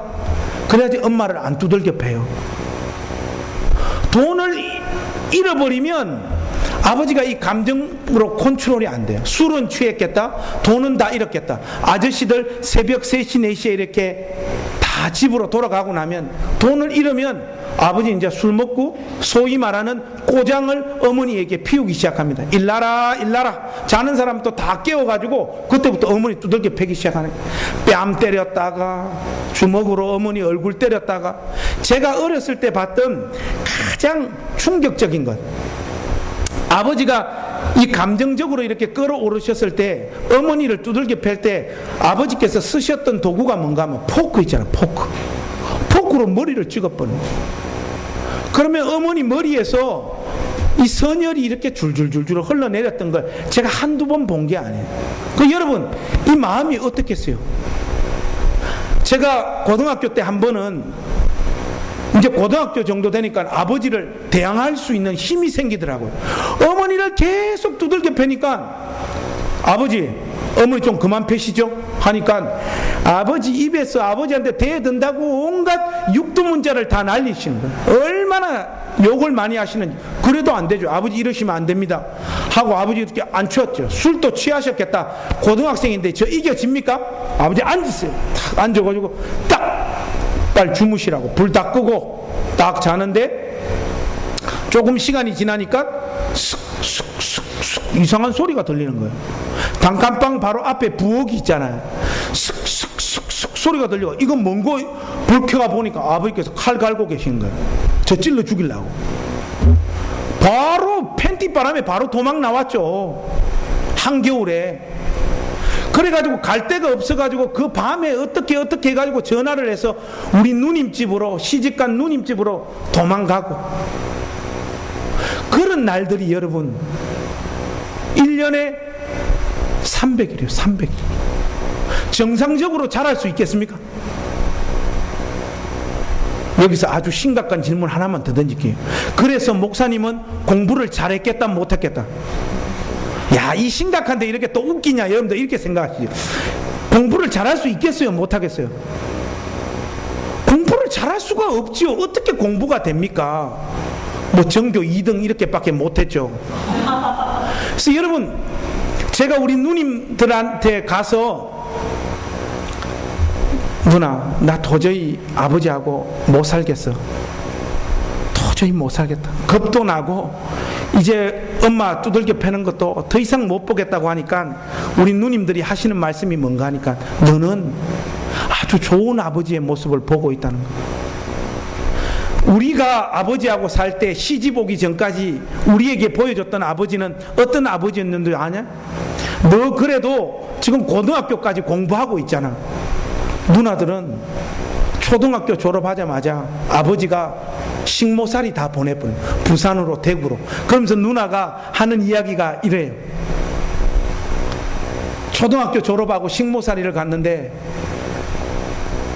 일을 잘하면 얼마나 잘하겠어요. 이제 초등학교 졸업한 애들이. 그러면 그 주인집 아줌마로부터 잔소리도 듣고 싫은 소리도 듣고 하면 눈물이 나가지고 아파트 이래 베란다에 나와서 떠가지고 있는 달을 보면 고향으로 엄마 생각나서 가고 싶어서 그 달 보고 얼마나 많이 울었는지 모른다는 거예요. 그래서 우리 집안에 사돈의 8촌 중에 초등학교 이상 졸업한 자식이 저밖에 없어요. 전부 다 초졸. 우리 형님은 아버지가 기적을 일으키셔서 중학교를 보냈는데 중퇴. 이 집이 와장창 그냥 아버지 때문에 정상적인 가정이 될 수 없는 거죠. 저도 어마어마한 상처를 받고 살았고요. 그 과정 속에서 저도 예수님을 만나게 됐거든요. 예수님을 믿으면 잘 된다고 하는데 잘 안 돼요, 여러분. 잘 안 돼요. 하나님 앞에 열심히 기도하는데도 여전히 나의 인생길은 깜깜하고 어둡고 이 터널을 통과할 조짐이 보이지가 않는 거예요. 그래서 여러분 혹시 그 찬송 알아요? 제가 고등학교 때 늘 많이 불렀던 찬송이 있어요. 한번 부를까요? 그 대목만 한번 부르겠습니다. 제가 늘 불렀던 찬송이 이거였어요. 꽃처럼 향기 나는 나의 생활이 아니어도 나는 당신이 좋을 수밖에 없어요. 주 예수 나의 당신이여. 고등학교 때 이 노래 부르고 얼마나 많이 울었는지 몰라요. 꽃처럼 향기 나는 나의 생활이 아니어도 나는 주님이 좋을 수밖에 없어요. 주 예수 나의 당신이여. 그 노래 부르면서 그 시기를 이겨냈던 것 같아요. 그리고 그 시기를 지나면 좋은 세상이 올 줄 알았어요. 믿음이 좋아서 신학교를 갔는데 신학교 가니까 아버지가 이제 돌아가시는 거예요. 간암으로. 우리 집에서 저 공부시켜줄 사람이 아무도 없는 거예요. 어머니가 저를 42살에 낳아가지고 제가 이미 대학교 갈 때만 해도 어머니 60이 넘으셨어요. 뭐 또 어머니 아버지에게 하도 많이 두들겨 맞고 이래서 건강도 다 해치시고 이러셔서 뭘 해볼 수 있는 여건이 안 됐어요. 저는 신학교 다니면서도 등록금 같은 거 매일 일해가지고 방학 되면 울산에 그 노가다판 가서 일해가지고 등록금 모아서 등록하고 방학 때 단 한 번도 어디 놀러 가본 적 기억이 없습니다. 그 시기를 지나면 좋은 세상이 올 줄 알았어요. 이제 신학교를 졸업하고 목사가 됐습니다. 하나님께서 길을 여셔야 되잖아요. 할렐루야. 여러분들 왜 아멘을 안 합니까? 할렐루야. 길이 안 열려요, 여러분. 저의 동기들을 또 선후배들 보면 아버지가 목사님이라 교회를 척 물려줍니다. 할렐루야. 아버지가 척 밀어주니까 사우스 웨스턴 유학도 척척 가고요. 대학원도 척척 가고요. 저는 대학원 갈 돈도 없고 물려받을 교회도 없고 하나님이 길도 안 열어줘요. 하나님, 왜 나한테 소명을 주셨지요? 왜 내게 소명을 주셨습니까? 왜 목사 되게 하셨습니까? 이렇게 갈 길을 다 막으실 거면 뭐하러 나보고 목사 되게 하셨습니까? 제가 얼마나 많이 따지고 하나님 앞에 메어 달렸는지 몰라요. 하나님은 어떤 의미에서 좀 비겁해. 그렇게 따져도 하나님은 아무 말을 없어요. 내가 뭐 어쩌라고? 몸부림을 쳐보려고 해도 몸부림을 칠 수 있는 근거가 없는 거예요. 그래서 여러분, 옛말에도 어떤 말이 있습니까? 소도 비빌 언덕이 있어요. 비빌 언덕이 없는 거예요. 사돈의 8촌을 다 돌아봐도. 그래서 저도 다 유학 가니까 나도 유학 한번 가봐야 되겠다 마음을 먹었죠. 해서 노가다 하고 뭐 우리 집사람 결혼해가지고 그 결혼하는 이야기도 그거 참 깁니다. 우리 집사람 같이 세상에 등신 같은 여자도 없어요.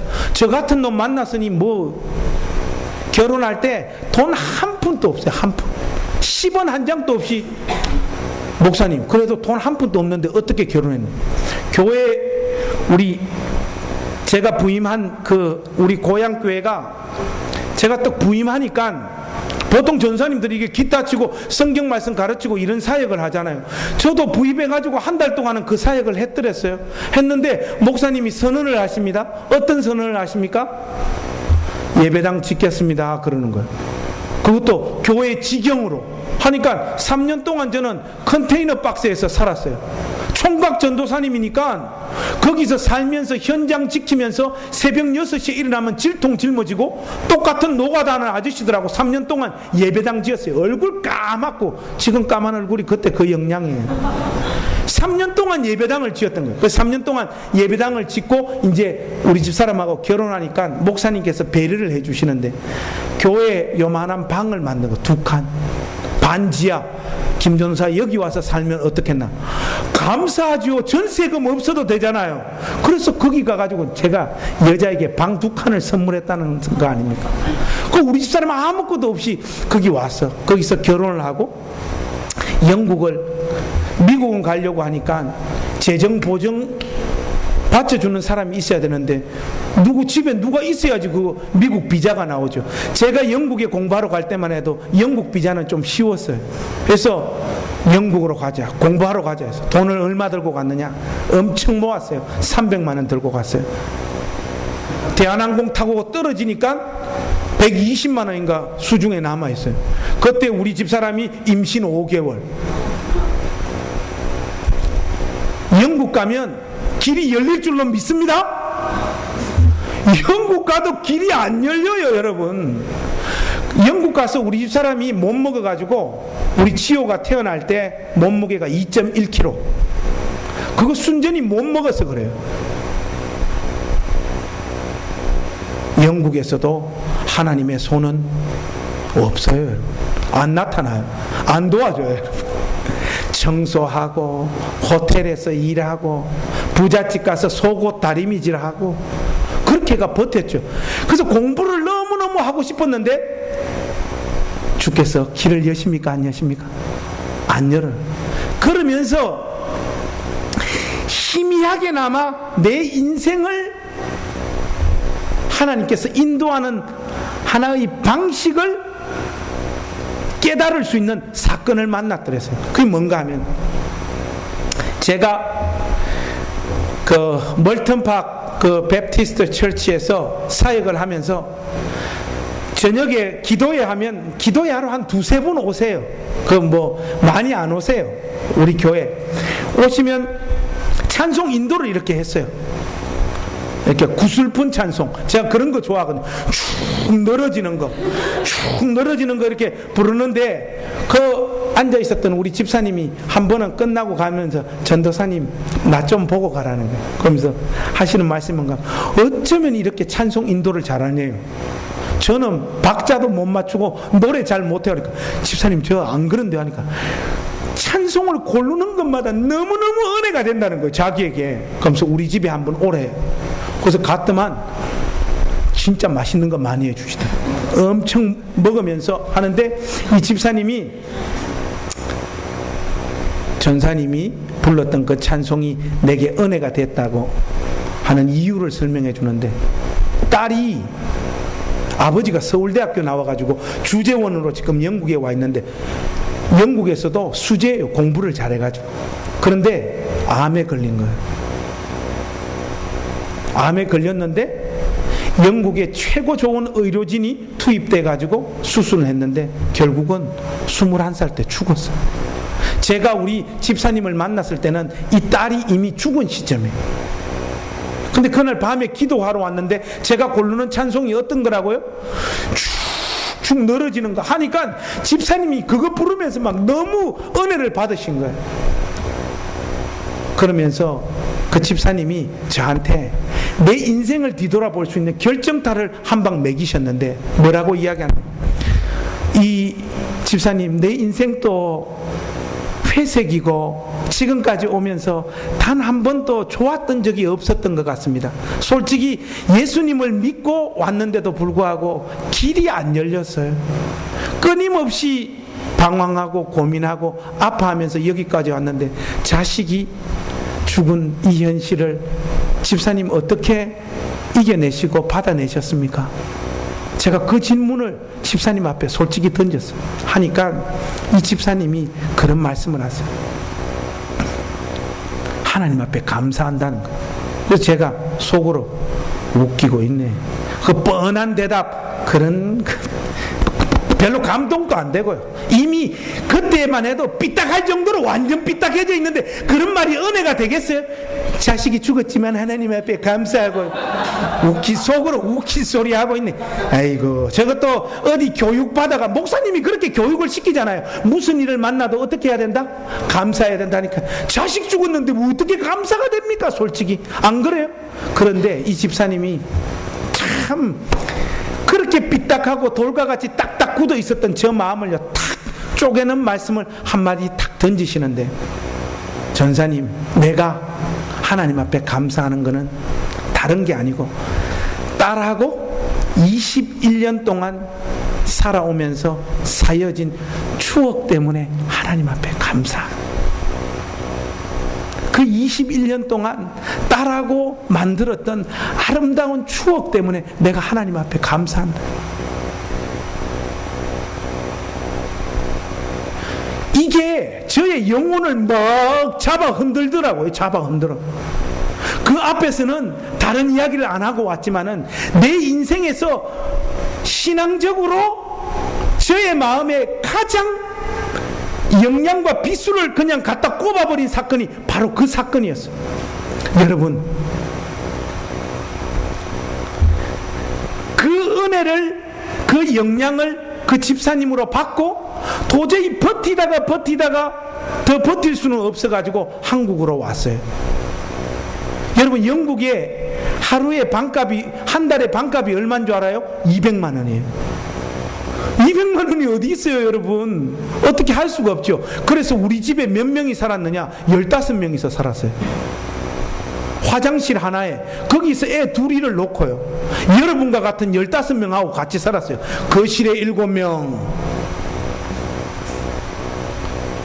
한 명 사는 방에 3명, 2명 들어가는 방에 5명, 이런 식으로 해가지고 돈 내가지고 그 애들 거느리면서 그 집에서 살았어요. 그 경찰에 막 신고도 받았죠. 저기 이상하게 사람 많이 산다 이래가지고 경찰서에 신고 받아가 가고요. 어떨 때는 뭐 성추행범으로 한번 잘못 신고돼가지고 난리도 났었고요. 별일이 다 있다.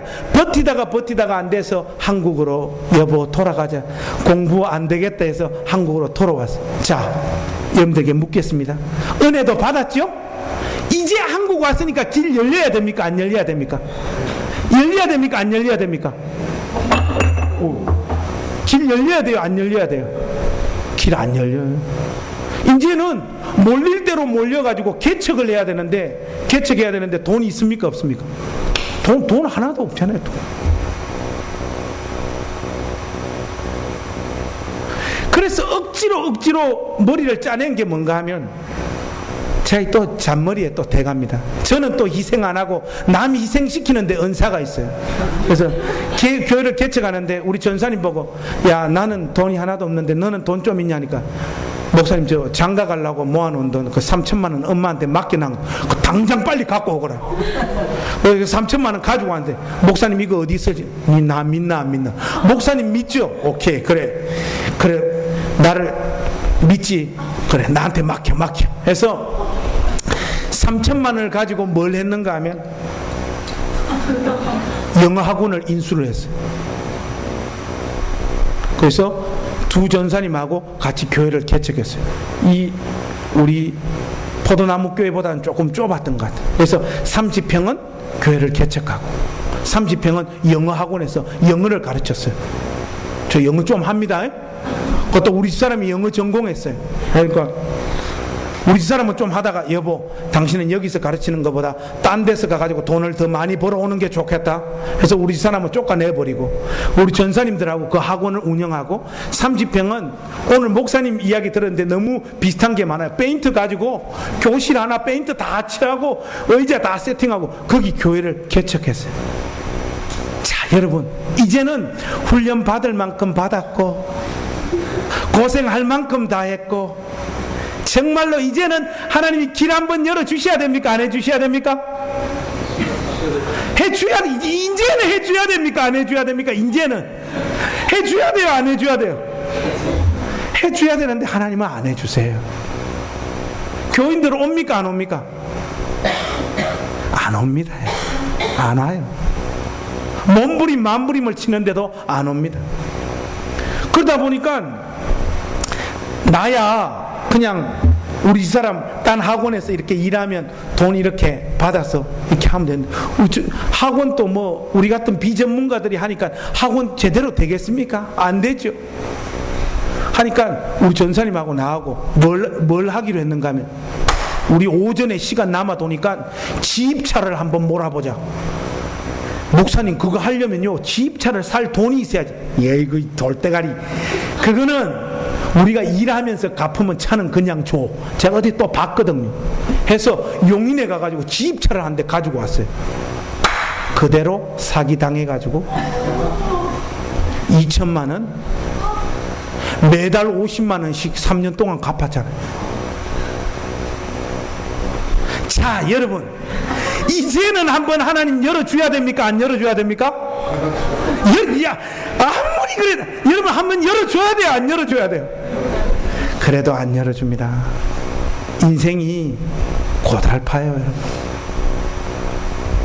제가 오늘 여러분들에게 이 오바를 하면서 이 이야기를 하는 이유가 있어요.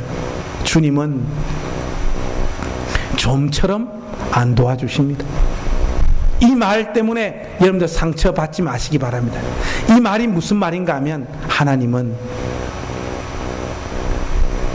우리에게 무엇을 원하시느냐? 너 나를 만난 거로서 너의 복이 다 완성되어진 걸 정말로 믿느냐? 그걸 우리를 향해서 묻고 계신 거예요. 여러분 인생이 완전 어그러지고 무너져도 예수 그리스도를 만나고 인격적으로 우리 주님을 만나서 내가 주님을 사랑합니다 하는 이 고백 하나면 앞으로 여러분의 인생 길이 어떤 길이 놓여지더라도 노래하며 가실 수 있습니까? 그거 아니면 여러분 신앙은 다 가짜예요. 다 가짜입니다. 어떤 의미에서 하나님과 거래를 하려고 드는 자리에 여러분들이 서 있는 것이에요. 주님은 무섭도록 우리를 향하여 치고 들어오십니다. 너 정말로 나를 만난 것으로서 신앙이 완성되어졌다고 믿느냐? 이걸 우리 주님께서는 우리를 향해서 묻고 계신 것이에요. 여러분들이 이 예수님을 더 잘 믿어가지고 여러분 인생에 이 하나님께서 밀어주시는 그 길로 여러분들이 가는 것이 아니라 여러분들이 정말로 이 예수님을 만남으로 말미암아 여러분 인생이 우리 주님을 위하여 드려져야 되는 인생으로 변화되어야 될 줄로 믿습니다. 이걸 주님은 요구하고 계신 것이에요. 여러분 주님을 믿고 가는 이 길이 형통과 성공과 환희와 기쁨과 매일매일 일어나면 내 몸에 엔돌핀이 생성되어지는 그 길로 주님이 인도하실 것 같습니까? 어떤 분들 보면 교회에서 사역하다 보면 집사님들 중에 조금 별난 사람들 있잖아요. 마치 남대문 시장의 그 암달러 장사 같은, 특히 여전도 회장님들 막 말은 거칠고 교회 일은 열심히 하는 그런 분들 꼭 보면 신앙 고백을 어떻게 합니까? 전도사님, 목사님, 저는 너무 기뻐요. 매일이 너무너무 기뻐요. 가슴속에서 매일 사이다가 펑펑펑펑 터져나오고 매일매일 기뻐요. 할렐루야 할렐루야. 집에 가면 어떡합니까? 이 쌍놈의 새끼들 이런단 말이죠. 현실은 안 그런데 교회 와가지고는 머리에 뭘 놓습니까? 마취 주사를 놔요. 그래서 기쁘대요. 무조건 즐겁고 무조건 잘 될 줄로 믿습니다. 그래서 어떤 분이 그런 말을 해요. 의심이 자꾸 생기면 어떻게 해야 됩니까? 하니까 믿습니다를 아무 생각 없이 100번 빨리만 믿습니다. 그거는 의식이 마비가 되는 거지 믿음이 아닙니다. 그거는 그런 식으로 기독교 신앙을 생각하는 사람들이 많아요. 여러분들도 경중의 차이가 있지만 그런 식의 신앙을 가지고 있는 사람들이 얼마나 많은지 몰라요. 막연하게나마 여러분 인생이 잘 될 것 같죠. 그런 걸 하나님 앞에 기대하고 있죠. 주님 내 길을 열어주실 줄로 믿습니다. 그러한 마음 자세가 잘못됐다고 말할 수는 없지만은 여러분 우리의 믿음의 중심은 거꾸로 가야 됩니다. 어떻게 가야 됩니까? 사무엘상 23장에 보면요 아주 인상적인 이야기가 나와요. 사울이 다윗을 막 잡아 죽이려고 합니다. 그때 여러분 이스라엘 땅은 나라 땅이 어느 정도밖에 안 돼요. 우리나라 강원도 크기하고 비슷하거든요. 여기저기 막 도망다니다가 숨을 곳이 없어가지고 어디로 도망가는가 하면 블레셋 지역으로 도망을 갑니다. 다윗이. 그런데 하나님이 밤에 다윗에게 말을 합니다. 너 언약의 땅을 벗어나면 안 된다. 다시 돌아오라는 거. 다시 이스라엘로 컴백해라 하는데 다윗이 돌아와서 숨는 곳이 어딘가 하면 헤렛 숲을가요. 헤렛 숲을가는 어딘가 하면 우리나라 지도를 여러분 한번 떠올려 보세요. 우리나라 지도가 있으면 저 고향인 울산이나 포항 정도 돼요. 거기 와가지고 딱 숨어 있습니다. 무슨 말이에요? 이스라엘 땅으로 들어오긴 들어오는데 뭡니까? 가장 가장자리 되는 헤렛 숲을가에 딱 숨어가 있는 거예요. 왜 그렇습니까? 사울에게 잡히면 바로 죽기 때문에. 그런데 다윗이 헤렛 숲을가에 딱 숨어 있는 그때에 어떤 일이 벌어지는가 하면 그일라라고 하는 이스라엘 나라의 땅으로 블레셋 민족들이 침공에 들어옵니다. 오지랖도 넓지 침공에 들어오더라도 이때의 왕이 누구예요? 사울 아닙니까? 그러면 이 나라를 지켜야 되는 사람이 누구예요? 사울이죠. 다윗은 뭡니까? 헤렛 숲을가에 숨어 있으면 되는데 자기 부하로부터 블레셋 민족들이 침공에 들어왔다는 소식을 듣게 되는 거예요. 이 그일라라고 하는 지역은 우리나라 지도로 치면 대전이나 청주 정도 돼요. 한마디로 내륙 지방이란 말이죠. 하니까 다윗이 하나님 앞에 기도합니다. 하나님, 제가 그일라로 가서 블레셋 민족들을 물리칠까요? 여러분들이 만약에 다윗의 참모면 마음이 어떻겠습니까? 아니 지금 헤렛 숲을가에 그냥 숨어 있는 것만 해도 지금 죽겠나 사는데 오지랖도 넓게 왕도 아닌데 뭐하러 지금 그일라로 갑니까? 그일라로 갔을 때 두 가지 문제가 생기죠. 하나는 뭡니까? 블레셋 민족하고 전투에서 싸워야 되는 문제가 있고, 하나는 뭡니까? 사울에게 자기의 신분이 바로 노출되어지잖아요. 양쪽하고 싸워야 되는 그 상황에 다윗은 노출되어져요. 그런데 다윗은 참모들이 아이고 제발 왕이시여 여기 있으세요 하는데 다윗은 기도하고 가자 하고 길을 났습니다. 나가가지고 그일라에 가서 블레셋 민족들을 다 무찔렀어요. 할렐루야. 그러면 한번 보세요. 그일라 지역으로 가서 블레셋 민족들을 믿음으로 무찔렀으니까 그 다음 다윗을 기다리고 있는 삶은 뭐예요? 형통과 성공이 보장되어지잖아요. 그런데 딱 예상한 그대로의 일이 벌어집니다. 사울에게 자기 신분이 쫓겨가지고 그때부터 본격적으로 광야로 해가지고 막 도망다니기 시작하는 거예요. 한번 보세요. 하나님의 기도의 응답을 받 하나님을 위하여 헌신한 자기 백성들을 블레셋 민족에게서 믿음으로 물리치는 그 일로 말미암아 다윗에게 주어졌던 믿음의 보상이 뭐냐? 사울의 총칼의 위협으로 사막을 전전하면서 본격적으로 도망가게 되어지는 현실이 다윗에게 열려버린 거예요. 여러분, 성경을 보면요, 참된 믿음의 사람들이 걸어가는 믿음의 세계는 뭔지 아십니까? 이 길을 가면 죽을 고생을 하고 이 길을 가면 내 인생이 어그러지고 무너진다는 것을 뻔히 알면서도 그 길을 가는 것, 그것이 참된 믿음입니다. 그게 참된 믿음이에요, 여러분. 여러분, 이 포도원 교회를 통하여 주님을 만나고 여러분의 인격이 성숙해가고 하나님을 아는 지식들이 여러분들 마음 가운데 차가면 차갈수록 여러분 영혼에 새겨져야 되는 마음이 뭐냐 하면, 내 인생이 어그러지고 무너지더라도 주님을 위해서 내가 달려가겠다, 이 길을 가겠다, 죽을 고생을 감수하겠다, 그 결단을 내리셔야 됩니다. 하나님으로부터 다른 믿음의 보상을 기대하지 마세요. 여러분, 말씀 한 구절만 우리 딱 한 번만 더 보십시다. 어디로 가는가 하면 사도행전 5장으로 한번 가보십시오. 사도행전 5장입니다. 사도행전 5장 40절 말씀 한번 보세요. 이게 오늘 설교의 결론으로 이 말씀을 한번 보기를 원합니다. 사도행전 5장 40절. 자, 한번 보세요.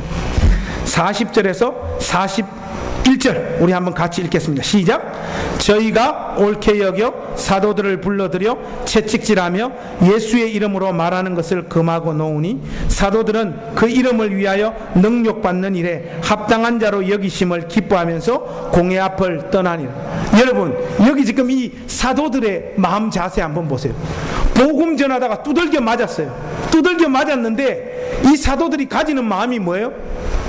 오 주님, 주님을 위해서 내가 핍박을 받을 수 있는 이 영광을 주시니 감사합니다. 여러분, 그 고백을 하고 있어요. 오늘 우리가 하나님을 섬기는 이 믿음의 걸음과 기대와 얼마나 다릅니까? 사도 바울이 에베소를 떠날 때 에베소의 모든 장로들하고 교인들하고 예루살렘으로 가지 말라고 했잖아요. 기도해 보니까 예루살렘으로 들어가면 당신 붙잡혀 가지고 환난과 핍박이 기다리고 있다고, 예루살렘 가지 말라고 막 붙잡고 울잖아요. 그때 사도 바울이 하는 고백이 뭡니까? 하나님의 은혜의 복음을 전가함에 있어서는 나의 목숨을 조금도 귀한 것으로 여기지 아니하노라. 그리고 핍박이 기다린다는 것을 알고 예루살렘으로 들어가잖아요. 여러분, 주님을 믿고 가는 길이 그와 같습니다. 오늘 여러분들에게 제가 결단을 요청하겠습니다. 다음 주에 또 교회 나오실 겁니까? 다음 주에 교회 나오실 겁니까? 그거 별로 좋은 거 아니에요. 여러분, 인간적으로 볼 때 여러분 교회 나와가지고 여러분 좋은 게 별로 없습니다. 세상적인 어떤 보상들이 여러분들에게 주어지는 길이 아니에요. 그런데 여러분 오늘 이 시간 여러분 마음에 진지하게 한번 생각해. 여러분들이 예수님을 정말로 믿는 사람이라면 여러분 마음에는 어떤 불타는 중심이 타올라야 되는가 하면, 하나님, 앞으로 내 인생이 어떻게 흘러가더라도 내 인생이 완전 세상적인 기준으로 볼 때 엉망진창이 되는 자리로 나아가더라도 내가 주님을 놓지 않고 끝까지 그 자리에서라도 신실하게 이 길을 가겠습니다. 그 결단이 여러분들 가운데 있습니까? 이거 상당히 부담스러운 이야기예요. 오늘 사도들이 하고 있는 이 고백을 여러분들 할 수 있습니까? 주님을 위해서 두들겨 맞을 수 있는 영광을 주셔서 감사합니다는 이 고백이 여러분들 입술 가운데 있습니까? 이거 아니면 여러분들은 주님을 오해하고 있는 것이에요. 저는 이 청년의 시기를 지나서 주님을 버려버리는 사람들을 수도 없이 많이 봤어요. 그래서 젊은 사람들을 잘 믿지 않습니다. 저는 의심 많은 도마예요. 제가 고향교회에서도 돌아다니면서 사역을 하면서도 여러분만한 수많은 청년들을 만났어요. 그리고 설교를 했어요. 그들은 기도하며 하나님 앞에서 울부짖었어요. 자기 인생을 하나님 앞에 드리겠다고 약속을 했어요. 어떤 자매님들은 또 기도 이렇게 떨면서 이렇게 하다 보면 입에서 뭐가 튀어나옵니까? 방언이 막 튀어나오잖아요. 알락알락알락 막 하잖아요. 그런 분들도 수도 없이 봤었고, 자기 인생을 하나님 앞에 온전히 드리겠다고 다짐하는 사람도 봤고, 10년의 세월이 흘러서 그 교회를 보면 신실되이 주님을 믿고 따라가는 사람들이 한 사람 정도 있을까요? 학창시절에 저와 함께 이 청년의 시기를 같이 보냈던 저의 형님과 동생들, 나하고 손잡고 주님을 위해서 살자고 울며 불며 기도하며 큐티하고 수련회 다니고 함께 합심하여 기도했던 우리 선후배들 중에 지금까지 교회 다녀가지고 남아있는 사람들, 고향에 내려가니까 한 명인가 두 명밖에 없어요. 다 예수 안 믿어요. 그냥 우리가 교회에서 만났다라고 하는 이유 때문에, 형님 오랜만에 오셨는데 술이나 한잔 안 해야 되겠습니까? 그들이 술 마시는 자리에 갔습니다. 술은 마시더라도 교회는 좀 와야 되지 않겠나? 형, 이런 날까지 또 교회 이야기 해야 되겠어요? 그 새끼가 방언했다고요, 여러분. 그놈이 죽어도 주님을 버리지 않겠다고 울며 불면서 눈물을 쏟아부으며 하나님 앞에 매달렸던 놈이었다고요.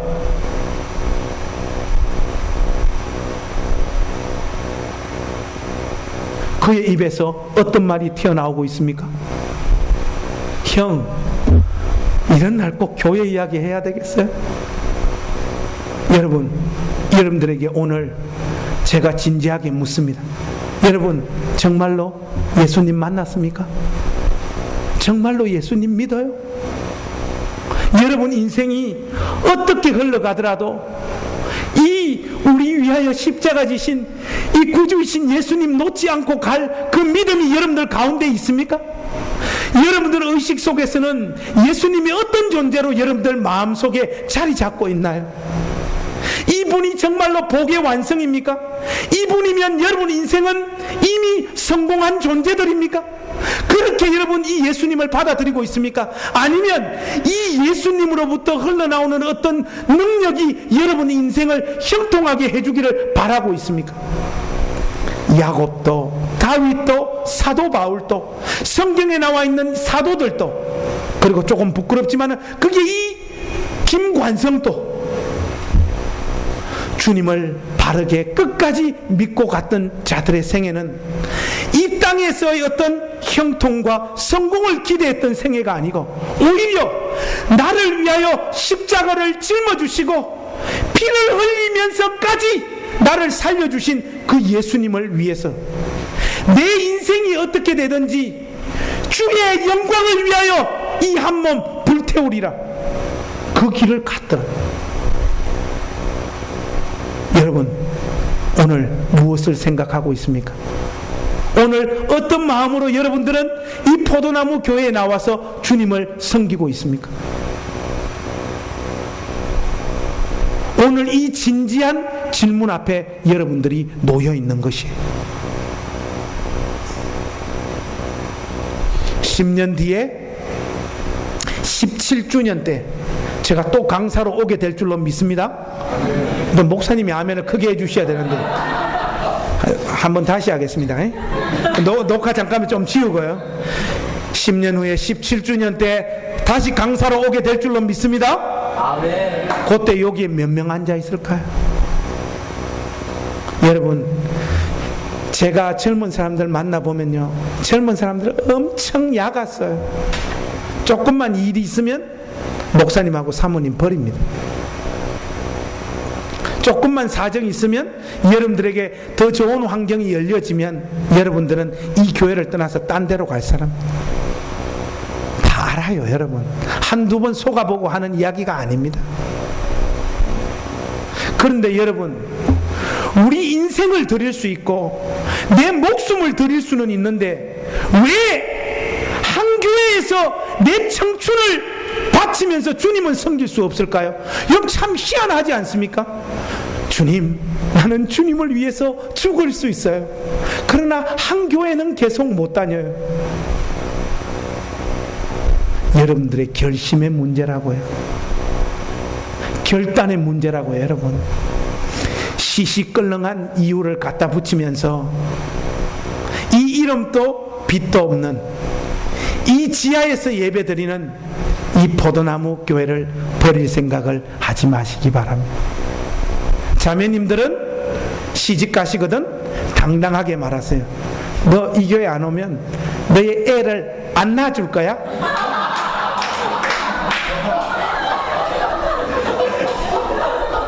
자매님들은 아멘입니까? 왜 한 명밖에 아멘을 안 해요? 자매님들 아멘입니까? 여러분, 특히 우리 자매님들, 이 교회를 위해서 여러분들이 할 수 있는 가장 심한 고생을 할 수 있기를 바라요. 그게 정말로 믿음의 사람입니다. 여러분들이 할 수 있는 제일 심한 고생을 하세요. 그게 헌신이에요. 여러분, 전사님이 이 찬양 부를 때 이게 헌신이 아니고요. 오늘 이 시간에 여러분들 마음에 딱 결심하세요.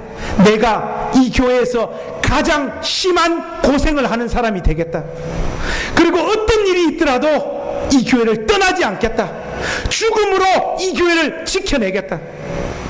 내 인생이 어그러지고 무너지더라도 주께서 이 교회를 통해서 이루시려고 하는 그 역사와 사명을 위해서 내 인생을 초계와 같이 태우겠다. 그 결단을 할 수 있기를 우리 주님의 이름으로 부탁합니다. 오늘 시원찮은 거 보니까 10년 뒤에 오면 여기 별로 안 남아 있을 것 같아요. 그 결단을 할 수 있기를 바랍니다. 여러분, 하나님 앞에서 아멘 그냥 하는 거 아니에요. 오늘 아멘을 하면 정말로 목사님과 함께 생사고락을 같이 해야 될 줄로 믿습니다. 그런 사람이요, 여기 진심으로 아멘하는 사람이 3사람만 있으면 포도원교회는 뒤집어질 줄로 믿습니다. 그 3사람이 없는 거예요. 여러분, 설교가 벌써 2시간째 진입되고 있습니다. 결론을 맺겠습니다. 사랑하는 우리 젊은이 여러분,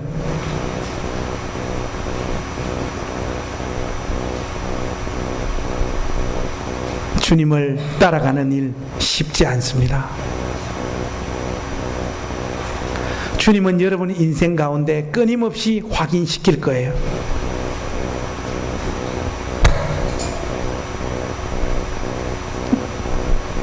나 하나면 괜찮냐?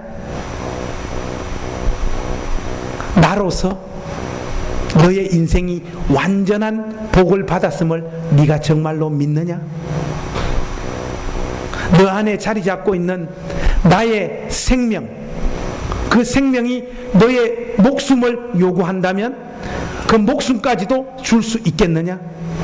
거기에 여러분들이 아멘 할 수 없다면 어떤 의미에서 여러분들은 예수님을 만난 사람들이 아니에요. 여러분들은 종교 놀이를 하고 있는 것입니다.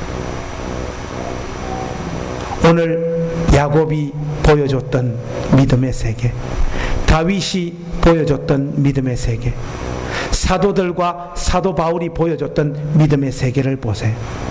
자기 인생이 보상받는 길로 믿음의 걸음을 걸어갔던 것이 아니라 자기가 만났던 예수님을 위하여 자기의 온 생애를 쏟아붓는 길로 자기의 인생을 몰아갔다는 사실들을 여러분 기억하시고, 부디 여러분 생애가 주님을 위하여 가장 많은 고생과 눈물의 길로 여러분 인생을 자원하여 걸어갈 수 있기를 우리 주님의 이름으로 부탁합니다.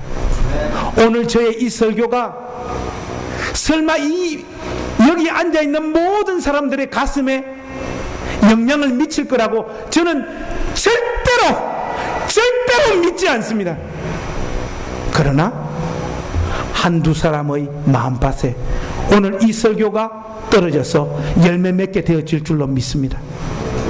주님을 위하여 죽을 고생을 자원하십시오. 우리는 이미 그 고생을 자원하고 기쁜 마음으로 걸어갈 것보다 더 큰 은혜와 더 큰 사랑과 더 큰 체험이 우리 심령 가운데 주어진 줄로 믿습니다. 당당하게 걸어가십시오. 하나님이 우리 인생 가운데 주신 가장 큰 선물 2가지를 여러분들에게 소개하겠습니다. 한번 따라서 하겠습니다. 하나는 눈물, 하나는 한숨. 주님을 따라가는 이 일에 힘들 때 이 2가지 무기를 꼭 사용하세요. 하나는 눈물이요, 하나는 한숨이요. 눈물과 한숨 없이 가기 어려워요. 엄청난 시련과 아픔이 기다릴 거예요. 견딜 수 없을 것 같으면 우십시오. 견딜 수 없을 것 같으면 한숨을 쉬시고 또 그 걸음을 걸어가 주시길 바랍니다. 결단코 예수 믿고 주님을 위하여 사는 이 길은 웃으며 희낙낙하며 즐거움과 기쁨만으로 우리 인생을 채워가면서 걸어갈 수 있는 길이 결단코 아닙니다. 그렇게 가는 것은 쉽게 가고자 마음먹었기 때문에 그 길을 가는 것이에요. 오늘 우리 주님께서는 여러분들의 전부를 요구하고 계십니다. 부디 바른 신앙의 길로 가셔서 여러분들의 전 인생이 하나님의 영광을 드러내는 복된 인생이 되어지기를 우리 주님의 이름으로 축복합니다. 기도하겠습니다.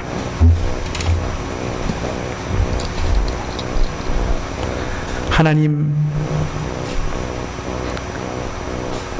오늘 부족한 종이 심히 부담스러운 이야기들을 우리 청년들에게 쏟아놓고 갑니다. 하나님, 우리는 무엇을 기대하며 주님을 섬기며 주님을 쫓아가고 있는 것입니까? 주님보다도 주님 안에 있는 힘과 능력을 더 사모하고 있는 자들 아닙니까? 주님을 어느 정도 진실하게 믿으면 그것에 대한 세상적인 보상을 기대하면서 이 길을 걷고 있지는 않습니까? 하나님, 예수님이라고 하는 그 생명은 우리에게 하늘에 속한 모든 신령한 복의 완성이 되어진 줄로 믿습니다. 더 이상 받을 복도 없고 하나님으로부터 더 이상 받아 누리지 못하고 있는 복도 없고 우리는 이미 하나님으로부터 완전한 복을 받아 누리고 있는 자들임을 믿고 고백합니다. 하나님, 이 시간 이후로 우리 삶에 주어지는 삶의 내용과 현실이 그 어떤 아픔과 고난과 눈물의 길이라 할지라도 찬송하며 노래하며 한숨 쉬며 눈물로서라도 버텨내며 걸어가게 하시고 하나님께서 형통함과 성공의 길로 우리의 길을 인도하신다 하더라도 겸손과 낮아짐으로 주님을 끝까지 섬길 수 있도록 도와주시옵소서. 오늘 이 결단들이 우리 청년들의 가슴 속에 깊이 결단되어지는 복된 시간이 되어지도록 은혜를 베풀어 주시옵소서. 우리 구주 예수 그리스도의 이름으로 간절히 축복하며 기도하옵나이다. 아멘.